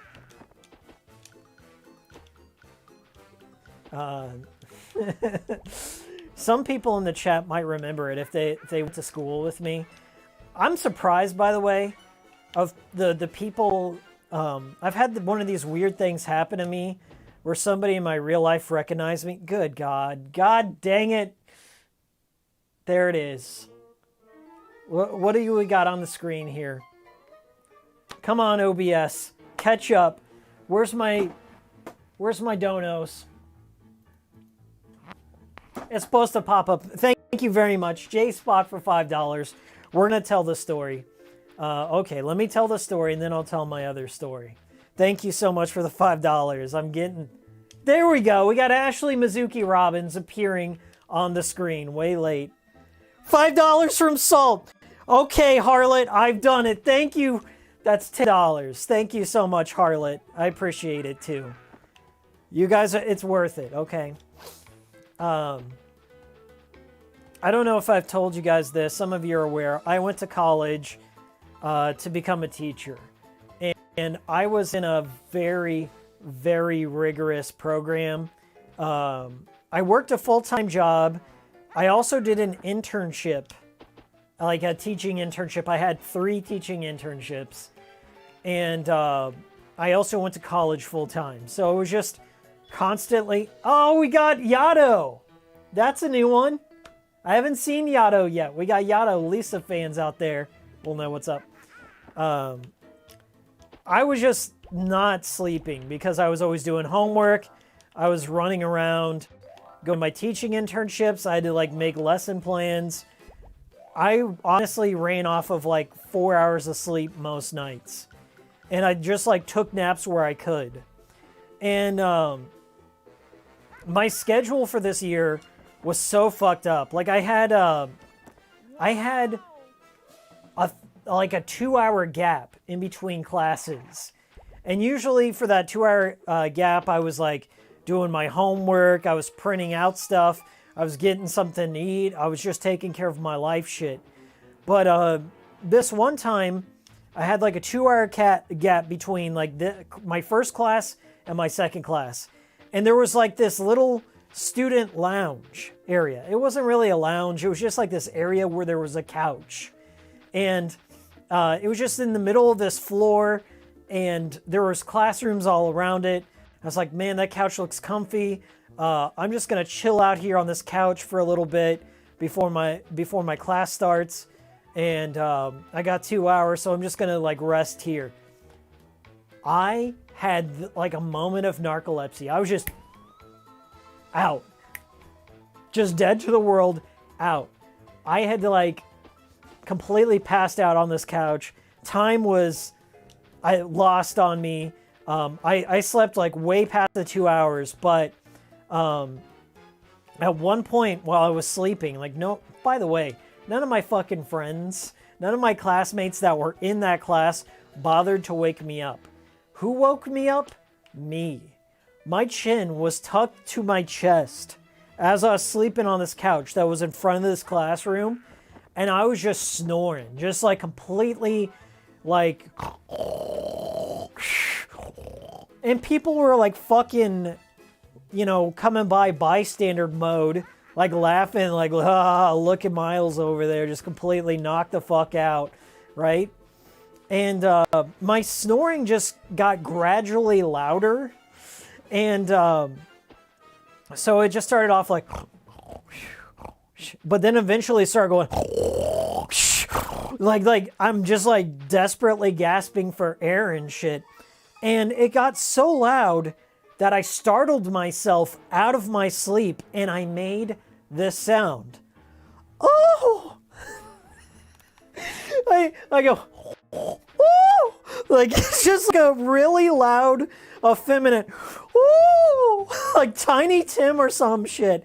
And I like snapped out of the daze. And I had realized that I was late for my class. I'm in the middle of the student lounge, and there's a class door open, like right catacorner to me, where all the students were looking at me, and all the students heard me make the ooh sound, like, ooh, I'm so spooked. And my face turned red, and I immediately just left. I got in my car. I didn't even go to class that day. But none of those fuckers, my professor, nobody, woke me up. I was right there. I had made it to my class, and nobody was a decent enough human to wake me up. And then I had to make that sound, too. I had to make that sound to top it all off, and that was a bad day. So there you go. And I told my girlfriend about it, and I was like, listen, don't think less of me, but I made this really weird sound. I can't even explain why I made it. But she's like, what sound did you make? And I was like, oh! like some old British woman that like spilled some tea or something like that. Oh! Oh my god. It was bad. It was real bad. But I did graduate. I did graduate. I did hang my head and say, okay, well. There we go. You gotta lightly tap the triangle button. We figured it out. Good stuff. Sleepy. Old sleepy Hikiko, says Musicology. I'm not sleepy anymore. Not sleepy anymore. Not since I got my life back. Guys, I swear, I was a teacher, and like back when I was an undergrad, good God, I didn't sleep at all. I swear, like maybe 4 hours a day. I was always stressed out. I weighed like 60 pounds more. I'm not exaggerating. I was gonna die if I kept it up, because I was always like, when you're a teacher, you want to make sure everything goes on without a hitch. Like, you can improvise some things, but I was teaching classes that were an hour and 30 minutes long. It's this thing called block scheduling that they do in some schools. I was teaching class. I basically had to have double lessons, and I had to do that like 3 times a day in a study hall.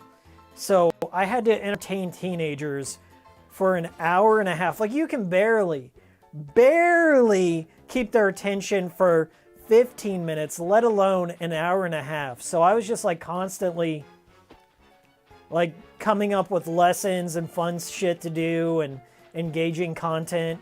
And then I was building websites for my classroom. It was insane, the amount of shit that I did to like make it so my classroom worked. And I just ate like garbage. I was like eating snack cakes from the fucking, like sausage biscuits, sweet tea. Oh, Lord. Like Hikiko loves his sweet tea. I was like slamming chocolate milk. I was slamming sweet tea. I had all the carbs. I had them all. And I was doing that because I was just stressed the fuck out in that job. And it's a hard job. Like, if you want to do it right and not just... Because I also had teachers, like when I was growing up, I had teachers that would just literally take naps. I'm not even fucking exaggerating. I told a story about it. If you look on my channel, there is a story I tell in my programming class. I'm surprised I learned fucking anything in that class. But in my programming class, I had a teacher that would just fucking sleep. He had the worst halitosis of all time. He had stinky breath, so you could just smell it. He was just like a halitosis machine in the class. And I remember he like gave me an A in that class because he told me to just play this point and click adventure. And he's like, I'm like, well, teacher, I beat it. I beat the point and click adventure in like 20 minutes. I'm now speedrunning. He's like, I woke him up. I woke him up to tell him, like, hey, I beat it. What's next? I'm the kind of fucking kid like, oh, I finished all my work. You got any more work for me? You got any more work for me, teach? Right? So I wake his ass up. And I'm like, hey, I finished this game. What do you want me to do next? He goes, if you beat the game again, I'll give you extra credit. I was like, well, we only got like 15 minutes left of class. He goes, just beat the game again. You can beat it. I'll give you extra credit. And so I did it. That was like the first time I've ever done anything that was a speed run in my life. My fucking middle school programming class, and I did it. I told this same story in my Frog Minutes video, okay? They used my Frog Minutes footage in the no-clip documentary, but they left out my very important programming class story. Shame. It's a good one.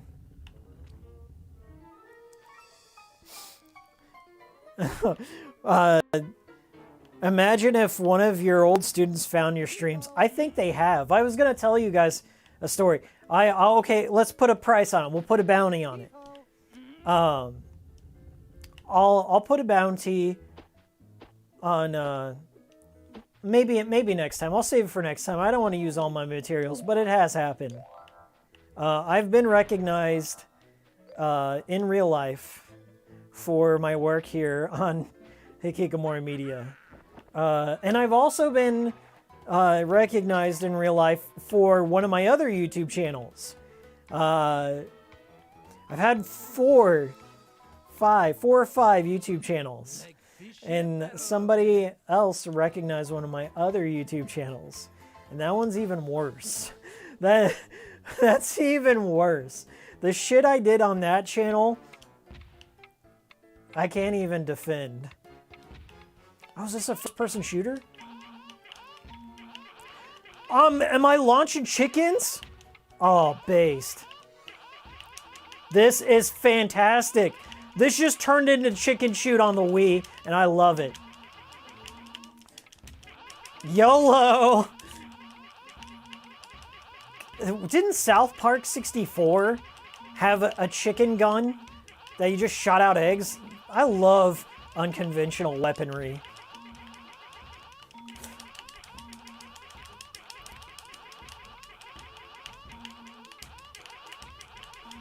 Oh, come on, come on, come on. I bet that's so lovely to listen back to on the playback there. One more. Can we do one more? We did it. Ace Gamer. Ultimate Gamer mode right here. Hashtag Ultimate Gamer.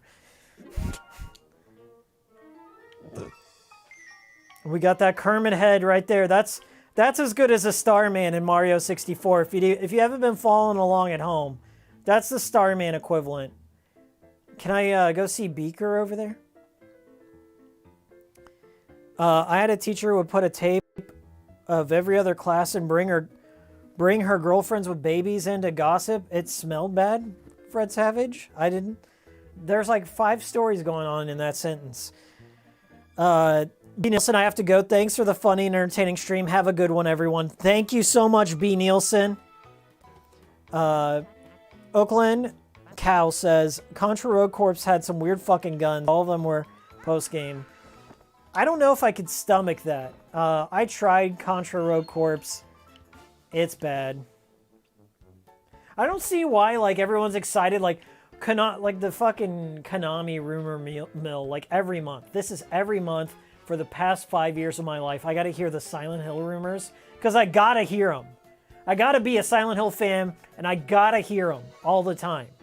Stuck in this endless purgatory of Silent Hill rumors, but there is another Silent Hill rumor going around that, Konami is gonna license out a third party to do a Silent Hill game. It's Kojima. It's never going to be Kojima. I'm just going to lay it out there. If there's Kojima Studios involved in anything, Metal Gear or Silent Hill, it ain't happening. Sorry, folks. Confirming that right now from the future, never happened. Kojima and Konami, they're over. But even still, why would you want that? Why would you want anyone but Team Silent to take over? There's like maybe one really good third-party Silent Hill game, and that's Shattered Memories. But pretty much everything else, you complained and hated that. So like, why are you, I don't know. Why are you going back down that rabbit hole of like, oh, let's get somebody else to make it if Konami's not going to make it?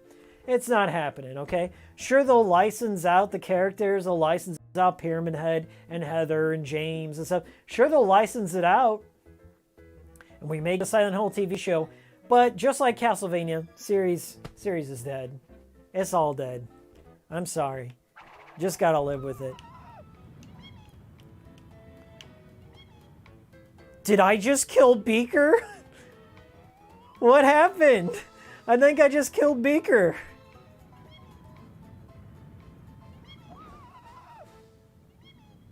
Oh, okay, he busts through. That's awesome. There's a lot of complexities and nuances in this game design. I feel many channels wouldn't have the guts to comment on how bold this Muppet Monster Adventure truly is. I gotta say, it's good. If I were to give it a grade, I would say it's a 7 out of 10. It's a solid kids game. Even for like the year 2000, like Spyro was out for a while, like Crash Bandicoot games. But this is the best of both worlds. Like, why? I don't even want to play fucking Spyro anymore. And I'm done with it. I've been spoiled by Muppet Monster Adventure.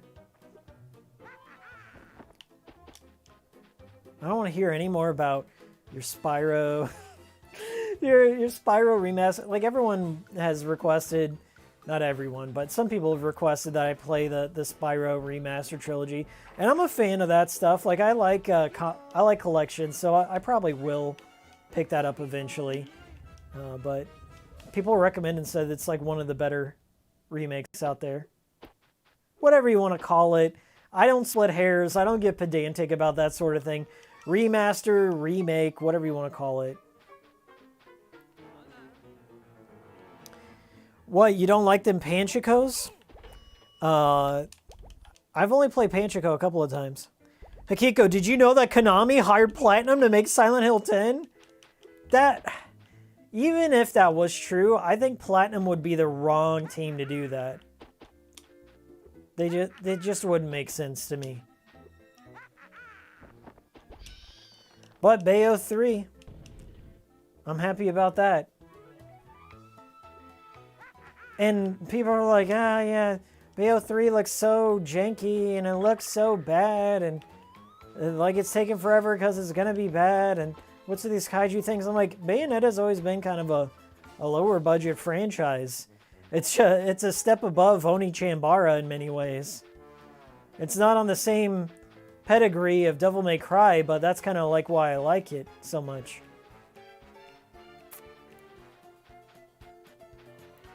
But I hope it doesn't get stuck on Switch forever. It would be nice to play a action-based game in 60 frames. Maybe that is their target for that game. But the Wii U versions of Bayonetta 1 and 2 are fan-fucking-tastic.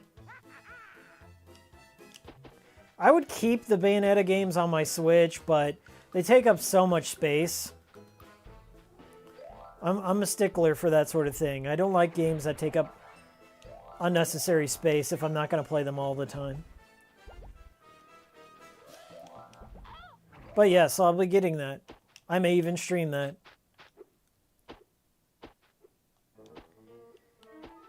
Kamiya isn't directing, so not too interested in Bayo 3. Like, I mean, he's trained them. It's pretty much the same team. Like, he may not be directing, but Platinum is a small fucking company, okay? If he's not in an advisory role or something, I'd be surprised. Bayonetta's his baby, so it's not going to be shitty. And I'm sure it may go new directions with the kaiju battling and stuff, but I think it's still going to be high quality. Now that I say that, Platinum Studios, they have it's clear that they have an A team and they have a B team. And I still think the A team's working on it, but Kamiya, he's probably focused on his next gen project. There's like a really big game that's kind of more Kamen Rider or Henshin kind of influence. Like, that seems to be his big priority right now. And that's fine.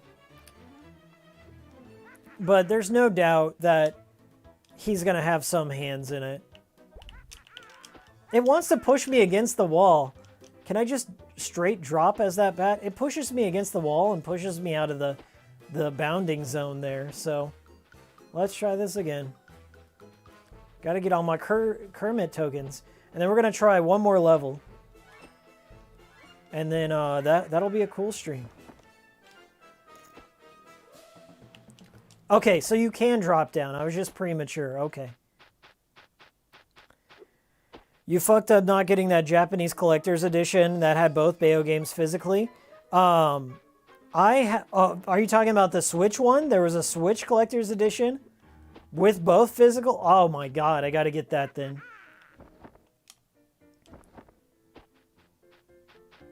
Cut me some slack, Muppets! I have the Wii U version that has both the games on the discs. I bought it from eBay a long time, like when it launched. There was a store that used to sell brand new games, like $10 less than GameStop. So I was like, why wouldn't I do that? Anyways, I kept it ever since, and now it's gone up a lot in price. By the way, I am shocked. I am absolutely shocked how expensive some of those games are. The Wii U's going up. PlayStation 1's going up. PlayStation 1's ridiculous right now. Like, absolute clown world stuff. But I'll tell you some crazy prices I've seen. Shadow Tower on the PlayStation 1, $800. I paid $20 for that game. The store that I bought it from is no longer open. Rest in peace. Hey, we got a new member. Gardenback has become a member. Thank you so much, Gardenback. Enjoy all those emotes. Yeah. Shadow Tower is $800, guys. I don't know if I should sell it or not. I replaced the CD cover on it because it was all cracked. If you go look on my Twitter, you'll see like what my copy of Shadow Tower looked like. Twitter, I think it's like / Hikikomori Media or at Hikiko. I don't know. At Hikikomori Media, you'll find me. It's in the link tree down below. I post all sorts of photos on there. I also have an Instagram. I gotta add that on there too. But that Shadow Tower was beat the fuck up. So my copy probably isn't worth $800, but it was insane. But games like Dino Crisis 2 are $200. Dino Crisis 1 is $90. Vagrant Story is like $120. Like, what? Let me look back here. Suikoden 2's $300, $400. Just madness. I should honestly sell them. I'm kind of a sentimental gamer. I don't think I'm gonna go back to my original PlayStation. I mean, obviously, I'm playing here on the Xbox Series X. I'm playing this wonderful gym on the Series X as it was intended to be played on, as Phil Spencer intended. But I don't know. I've been modifying my Dreamcast lately. I'll tell you two things that I've done to my Dreamcast. One, I got a new power supply. It's called the Pico PSU. It's a tiny, tiny power supply. 120 volt rail on there. It's a much more energy efficient power supply. It doesn't run as hot as the OEM power supply. And I changed out the power supply so it has an external brick. And because I got a thing called a GDEMU.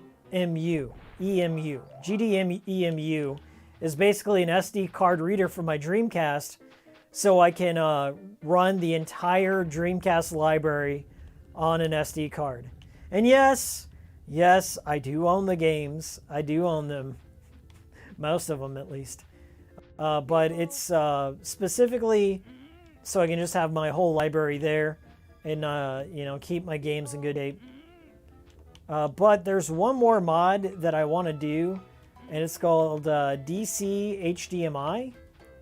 And you can install an HDMI port on your Sega Dreamcast, and it looks great. The reason I haven't done that is because right now I've got a VGA output from my Dreamcast into my open source scan converter, which is the OSSC for short. I've got I got my VGA running into that, and it looks great. And you might see what it looks like in a upcoming video. Spoilers. But yeah, I've got a bunch of big games coming out that I want to check out. I'm trying to get a Back 4 Blood, the new Left 4 Dead, essentially. Back 4 Blood is coming out to Game Pass here in a week. And Left 4 Dead's like one of my favorite multiplayer games ever. And I played it almost as much as Team Fortress 2. Team Fortress 2, I put like 300 hours, gameplay hours into it. Damn it! Mamma mia! I put like 400 hours or so, 300, 400 hours into TF2. I put like 100 or 200 hours into Left 4 Dead. So Back 4 Blood is up there as like one of my most excited for games. And it's coming to Game Pass of all things. I really don't know how Microsoft does it, but I would have bought the game for full price, but hey, it's part of Game Pass. So if you have an Xbox One up to Xbox Series X, that's the spectrum. So even if you have like the vanilla Xbox One, like the base, you can play it if you have Game Pass. So I'm trying to get some players together to do that. So if you want to play Back 4 Blood and you're in my Discord, I'm organizing something here shortly for that. As well as if you hit me up on Twitter or something and say, hey, here's my gamer tag, hit me up, I'll add you. And we can play some Back 4 Blood when it comes out. So hit me up on Twitter, hit me up on Discord. I'll add you. And if you see me online playing Back 4 Blood, we'll team up. So that's one game. The other game I'm looking forward to is The Good Life, which I am a backer of. And I'll be putting out a Swery Files on The Good Life. So if you like the Swery Files, it'll probably be a big one. I played through the demo. The demo alone was like 2 hours long. It was It was a hefty demo. So I imagine the game will have a ton of content. My nose itches so bad, but I can't scratch it because of this fucking makeup. Alright, let's scratch it. There it is. I did it. Musicology, getting your game on Game Pass the same year it released is a really bad sign? I don't think so. I really don't agree with that. I think it's better for your game. Because, now if it were Xbox Live Gold, I would agree with you. Because of D4. I told the story of what happened to D4. That was horrendous. They didn't market it whatsoever, and it died. But a game like Back 4 Blood has continual content. Like, it's going to be updated, there's going to be new maps, there's going to be new characters probably, new weapons, other things. Like, there's a continuous revenue model built into it. So even if it's free to play on Game Pass, you know, the people who are going to buy the game, they're going to buy it. The people who are never going to buy the game are going to try it out because of Game Pass. And you may be able to convert them. It's kind of like the piracy conundrum, if you will. You know, the people who pirate your game, they were never going to buy it anyway. So Game Pass is sort of along the same lines in my mind. Now, if you have just like a single player game that doesn't have a ton of content, or you're an indie game, maybe like, you know, you ran some you were throwing some numbers, throwing me some numbers, okay? You looked at the data, maybe you didn't have a big marketing budget. Along comes Microsoft, and Microsoft's like, hey, we'll pay you a fuck ton of money for an exclusive deal for the first month on Game Pass. And all of a sudden, now you got a marketing budget. Now you got more operating capital to make more games or something that you might not have gotten otherwise. You know, it's one of those things like where nobody's forcing the developers to put it on Game Pass. They can make that deal, and if it makes sense to them, they can do it. But I know that the developers that have had their games on there, they're not bitching about it like Spotify, okay? Now, it may eventually get to the like Spotify saturation zone.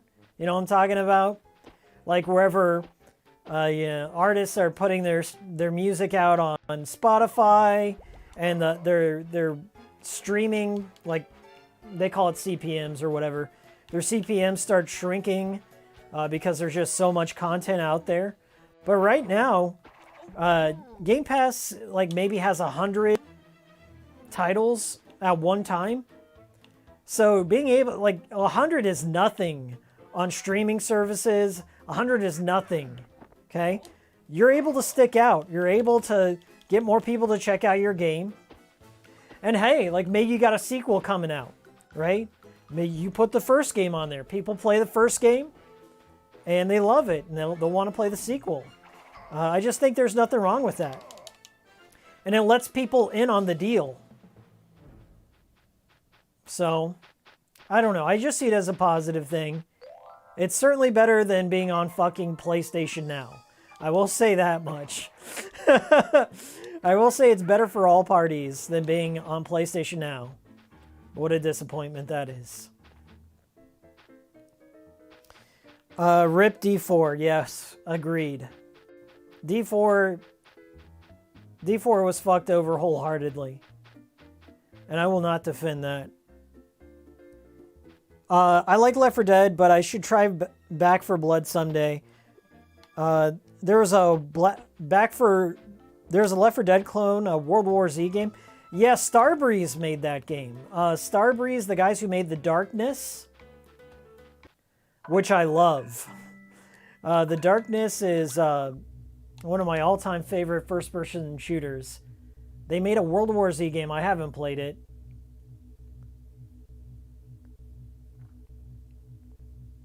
After playing the alpha, I'm not too optimistic about Back 5 Blood.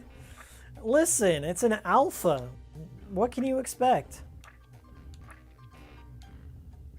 Maybe they took your feedback in mind and fixed something. Just give it a chance. You can get Game Pass for like $1. If you don't have Game Pass, you can get it $1 for a month and then just play the games you want and cancel it. I'm not trying to shill for it, guys, but I'm going to say that it's really opened my mind to a lot of games that I wouldn't normally play. It's broadened my horizons in the gaming market. And I'm fucking broke. I'm fucking broke. I got my money all tied up in investments that I won't get into, but yeah.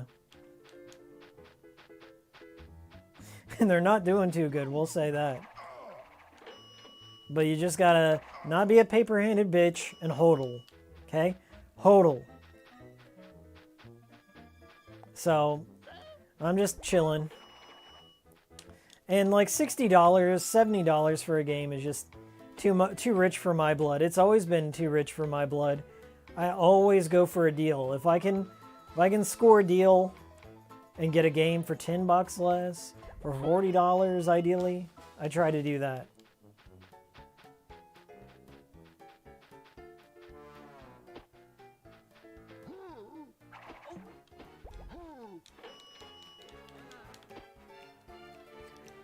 Urine says, is it urine? Y-R-I-N?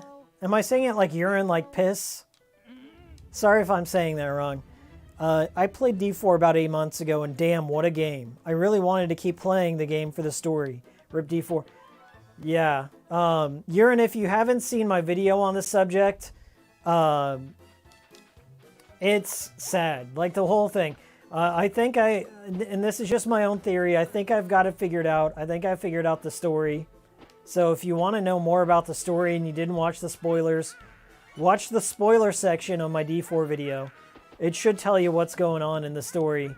I had to dig out an old version of Unreal Engine and then rip all the textures into a format that could be read by the Unreal Engine, and then I pulled it into a game engine so I could see what was happening. And I think Unseen 64 just completely stole my research, but it's fine. I like those guys.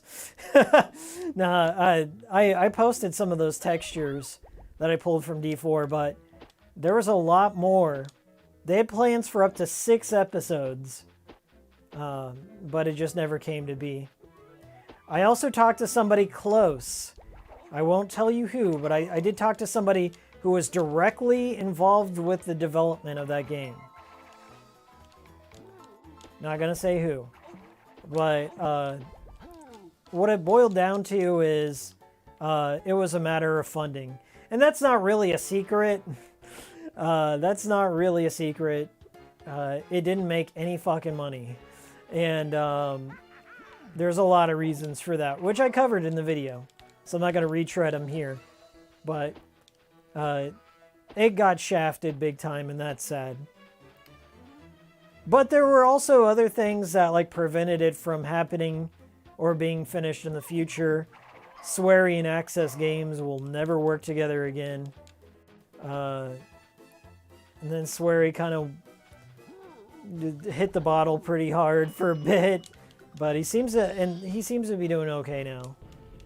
And he's got a brand new game coming out. As somebody mentioned here, Gardenback mentioned it here. It is The Good Life is his new game. It will be day one on Game Pass, which is mind-blowing. But yes, day one on Game Pass. There is a demo out on PC and a demo on Xbox Series X and One and all that. So if you haven't played The Good Life, there's a 2-hour demo. And it's fantastic. And I'm not saying that because I'm biased. I just really enjoy that kind of game. I am a bit biased, I guess, because I did fund it. My name is in the credits somewhere. But I'm really excited for it. It's the only game I've ever backed. Ever. So, what I've played of it, I am satisfied so far. So we'll see what happens with the full game.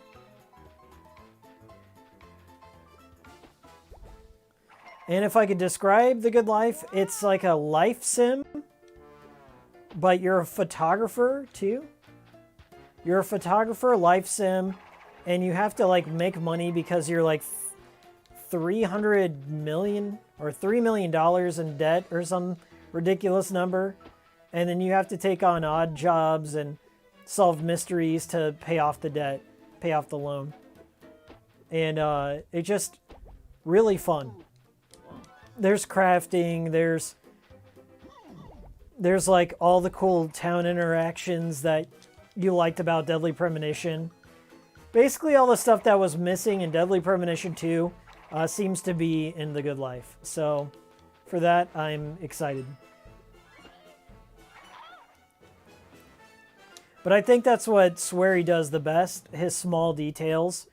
So if you're like a detail-oriented gamer, if you like the little things, if you like getting to know people in towns and stuff like that, and really robust locations, then I'm sure you'll find something in there to like.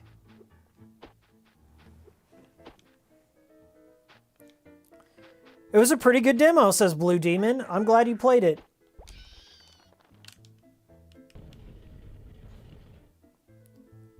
Hikiko single-handedly funded The Good Life. Maybe. Me or Whitney. Shout out to Whitney Plays. Whitney has actually met Swery, okay? Whitney has probably like the #1.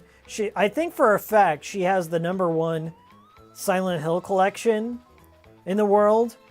And maybe the #1 Deadly Premonition collection as well. So I think Whitney and me might have both funded the game, but she definitely put in more money, for sure.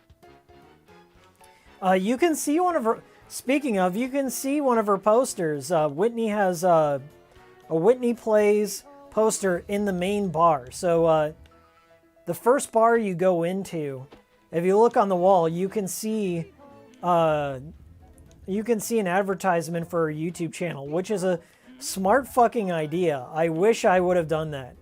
Hikiko should have thrown more money at it to get like Hikikomori Media immortalized in there.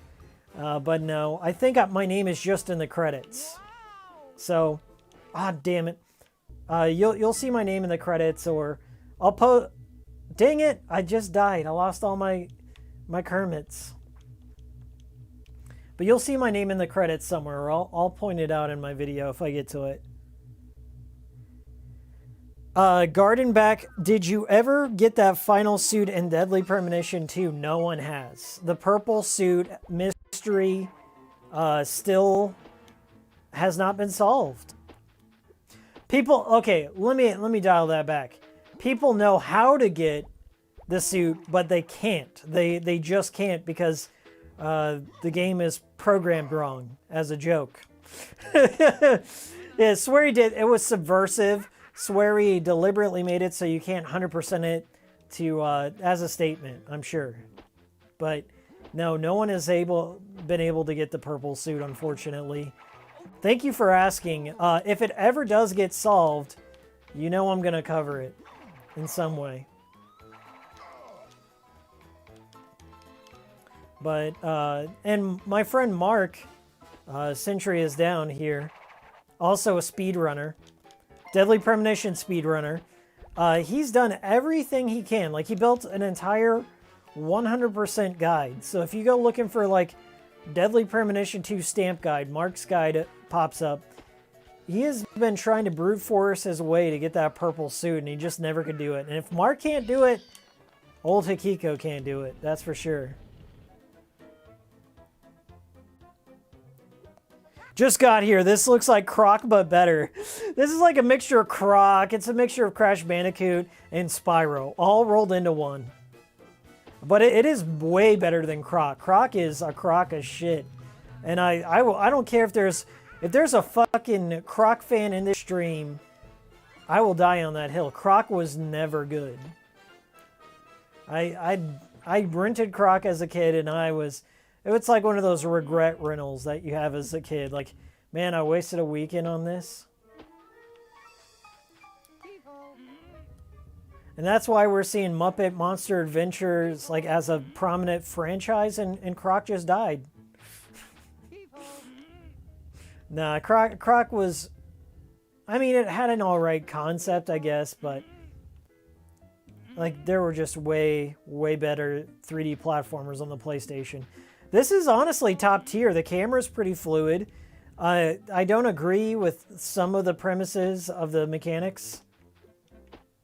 The way the powers work and remembering all the powers you have, and some enemies can only be attacked with one attack and the other, you know. Just some refinement here and there would have been nice, but whatever. Okay, we gotta go hit Beaker again.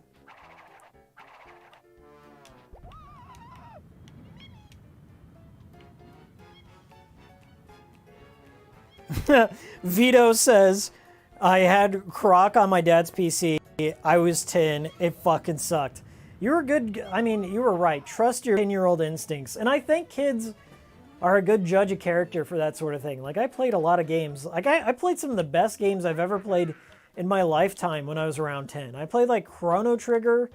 I played Suikoden, Secret of Evermore. And I love those games. And I still love those games. So I definitely trust my 10-year-old self's perspective. Some people still say I have the perspective of a 10-year-old, and I can't disagree.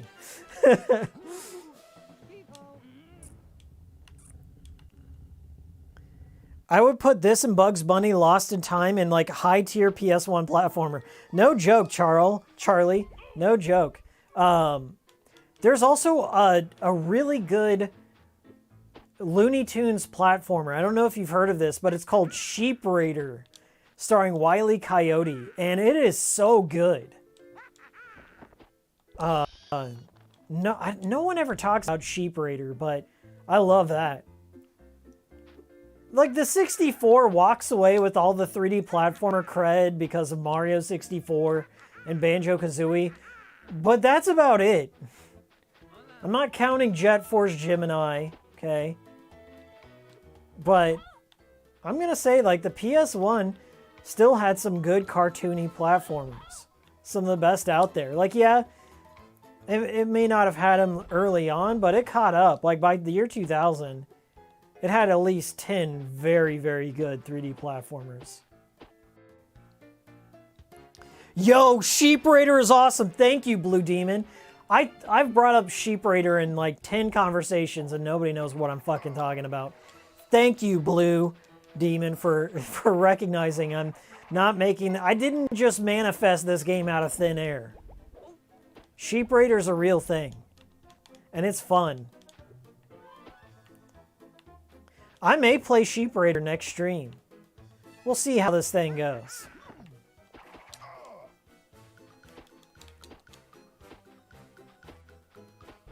These are some big, long, robust levels. I still can't push these blocks. Let's figure out what's happening here. Come on, baby, that's my fire again. Come on, baby, that's my fire again. Come on, baby, that's my Okay. fire again. Come on, baby, that's my fire. Put the again. 3 fire jets on the statue by moving the blocks in their correct places. To help, you will use your power glove attack to flip the blocks over one face at a time, and then your spin attack spins the block. You will be rewarded with a Muppet token. Press X to have a try. Okay.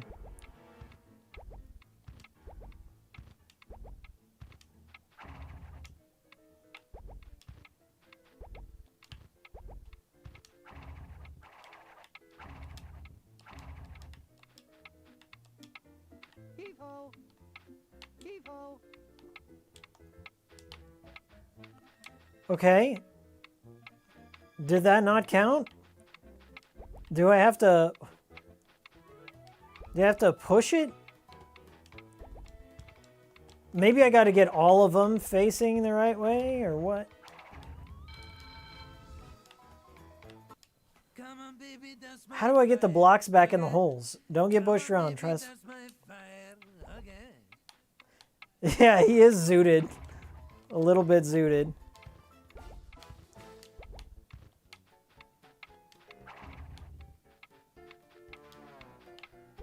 Alright, that's one. That two.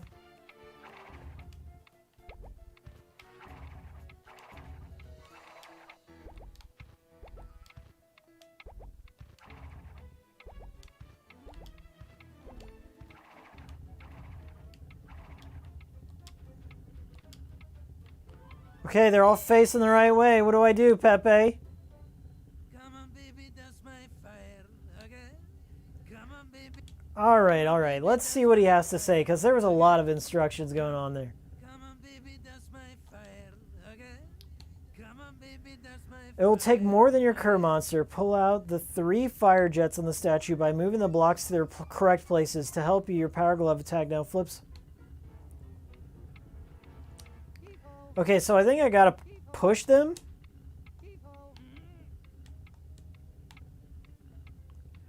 Ah, okay. For some reason it didn't let me push, but whatever, not gonna complain.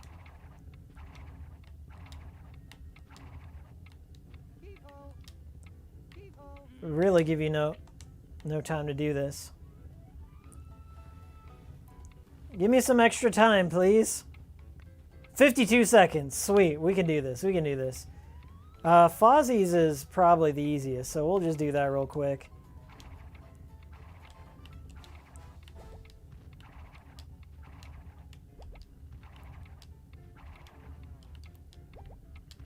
Fozzie, flip. There we go. I'm gonna have to turn it around again. Shit.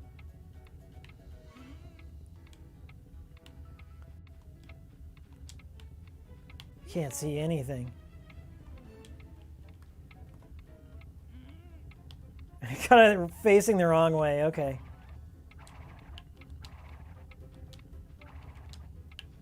Turn. All right. Well, I got the general premise down. I just had a bad camera angle on that one for sure. Let's do it.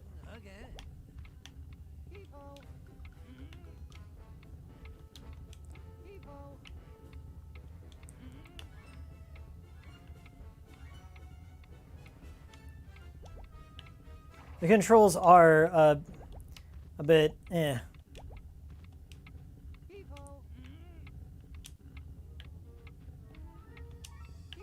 Okay. Got it. That looks like Bowser Jr.'s scarf on that statue's face.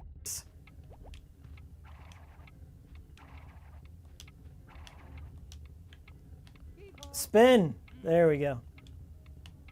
Hee-ho.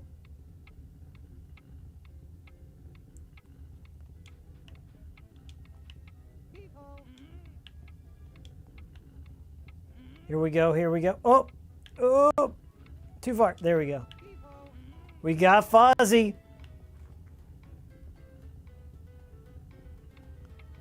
Piggy time.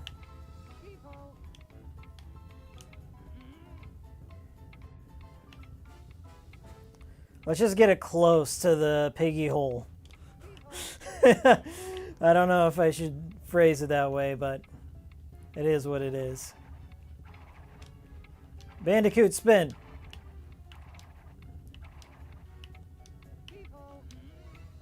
Okay. We did it. The Bowser Jr. That looks like Bowser Jr. scarf. Like just they ripped the texture of his little scarf there. Yay. A new Kermit token. Did it open up a pathway up there? No. Just got a Kermit token. Not joking, that game is fun. The devs of this also made Stuart Little 2 on PS1. You're blowing my mind here. There's a Stuart Little game? What? I gotta start looking into licensed 3D platformers on the PlayStation 1. It seems like a dead genre, but it's not. Like, the last cool stream I did was Addams Family Mansion Mayhem, and it felt worse. It felt worse in quality than a PlayStation 1 game. I would put the worst PlayStation 1 3D platformer up against Addams Family Mansion Mayhem. The two people I had over here can also vouch for me on that one. Oh shit, that's the worst.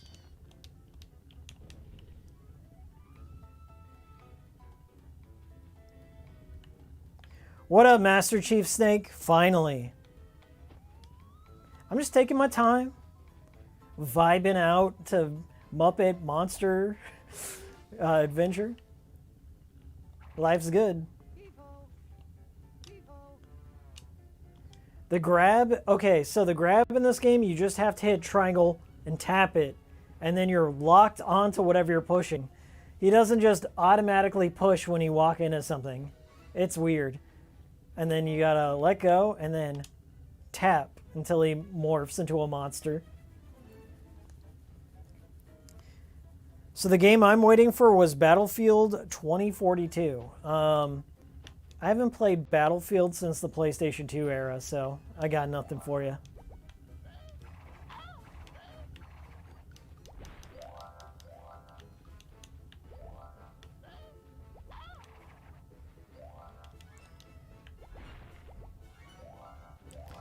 Harry Potter and the Sorcerer's Stone for PS1 is decent. Yeah, I streamed that one year. If you look through the Cool Stream playlist, that might be on there somewhere. And if not, I'll have to put it back up on there. But yes, I am aware of Sorcerer's Stone, or Philosopher's Stone, as they call it in Britain. Yeah, I like that game. I read all the Harry Potters when I was a fucking kid, and I saw the movie, I played the game, I was the target demo at the time. I read up until Goblet of Fire before I was too old for it. I was like, yeah, I don't care. Let him cry.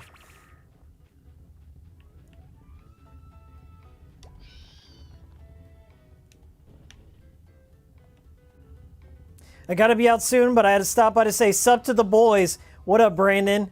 And the boys. I'm saying sup to the boys on Brandon's behalf. What's up? When's that Croc stream coming up? If somebody gives me $100, I will stream Croc, but only then. Okay? It would not be enjoyable for me. It would be strictly for money. Strictly business, okay? But if anyone wants to give me $100 to stream Croc, I will do it. And I will put that money towards PS5, so I will never have to stream Croc again, I guess. Maybe. But there you go. There's the conditions, your terms and conditions. But I would say, I mean, that's a good deal. That's a good deal for whoever likes Croc, because that game is so bad. It's not even worth $100 to stream, quite frankly. But I'll do it. I will do it for money. So I'm thinking right over there. Oh God, oh God, oh God. Okay, that's where I need to go. On top of there. $50 for Croc 2 and I'll do it. Are you kidding me? Okay. I don't want you to donate right now, okay? But surprise me. During one of my streams, because I don't have the ISO on hand, I'll have to rip my legitimate copy of Croc 2. But surprise me, I will throw that on my Series X, and I will stream Croc 2 if I receive a $50 Croc 2 request. You got a deal, but definitely don't do it today, man. But thank you, I appreciate it.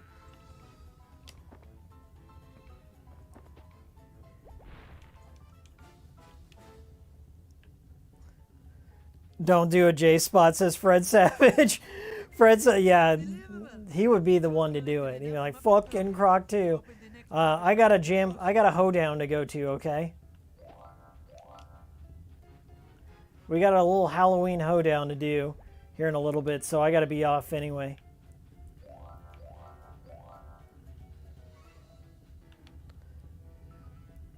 Have you heard of the game which is like Dragon Quest meets Minecraft that was called Dragon Quest Builders?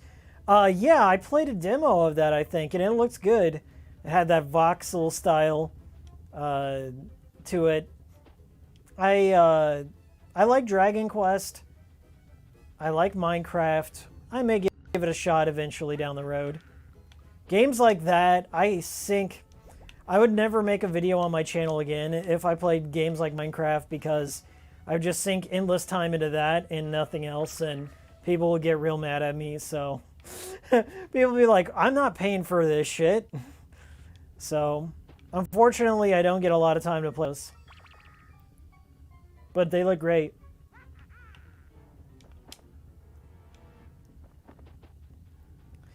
How much for Bubsy 3D? That is a $200 thing. I'm not going to subject myself to that. That's actual torture. Bubsy 3D is so bad. I think I did play it on David's channel. If you type in King Game Review Bubsy 3D, King Game Review Bubsy 3D, you might see an old footage of me playing it. But yeah, I think I did play it on stream once. There's no excuse for that one, though.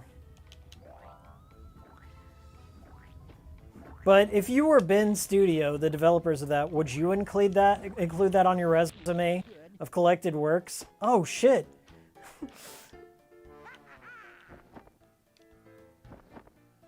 Jersey Devil, Gex. Man, those Gex games.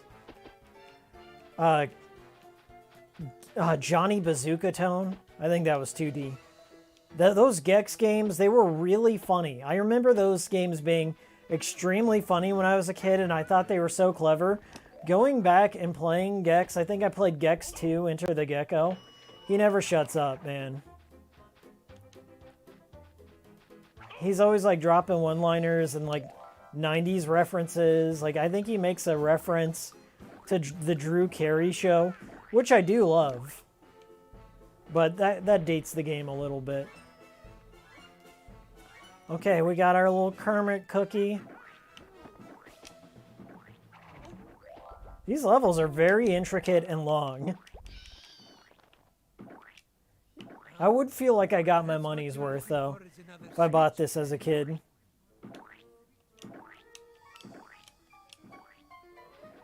Those lava balls are making squishing sounds. They remind me of D2. Because D2 is another squishy game. Anyone who's played D2 will instantly know what I'm talking about.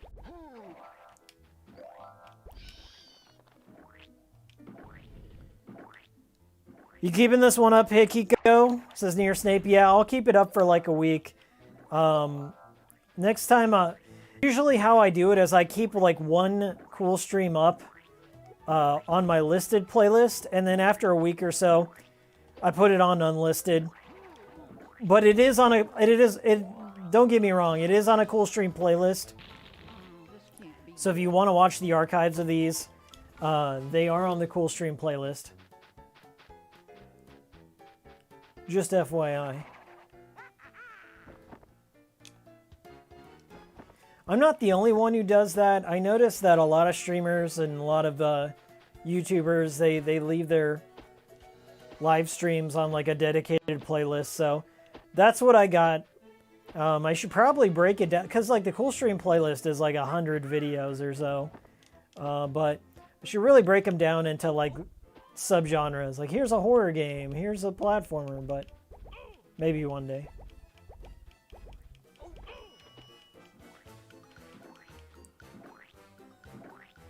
But I had fun. It's a good game. I would say it's almost a great game. A few things holding it back, but it's serviceable. Gotta get those dumb switches again.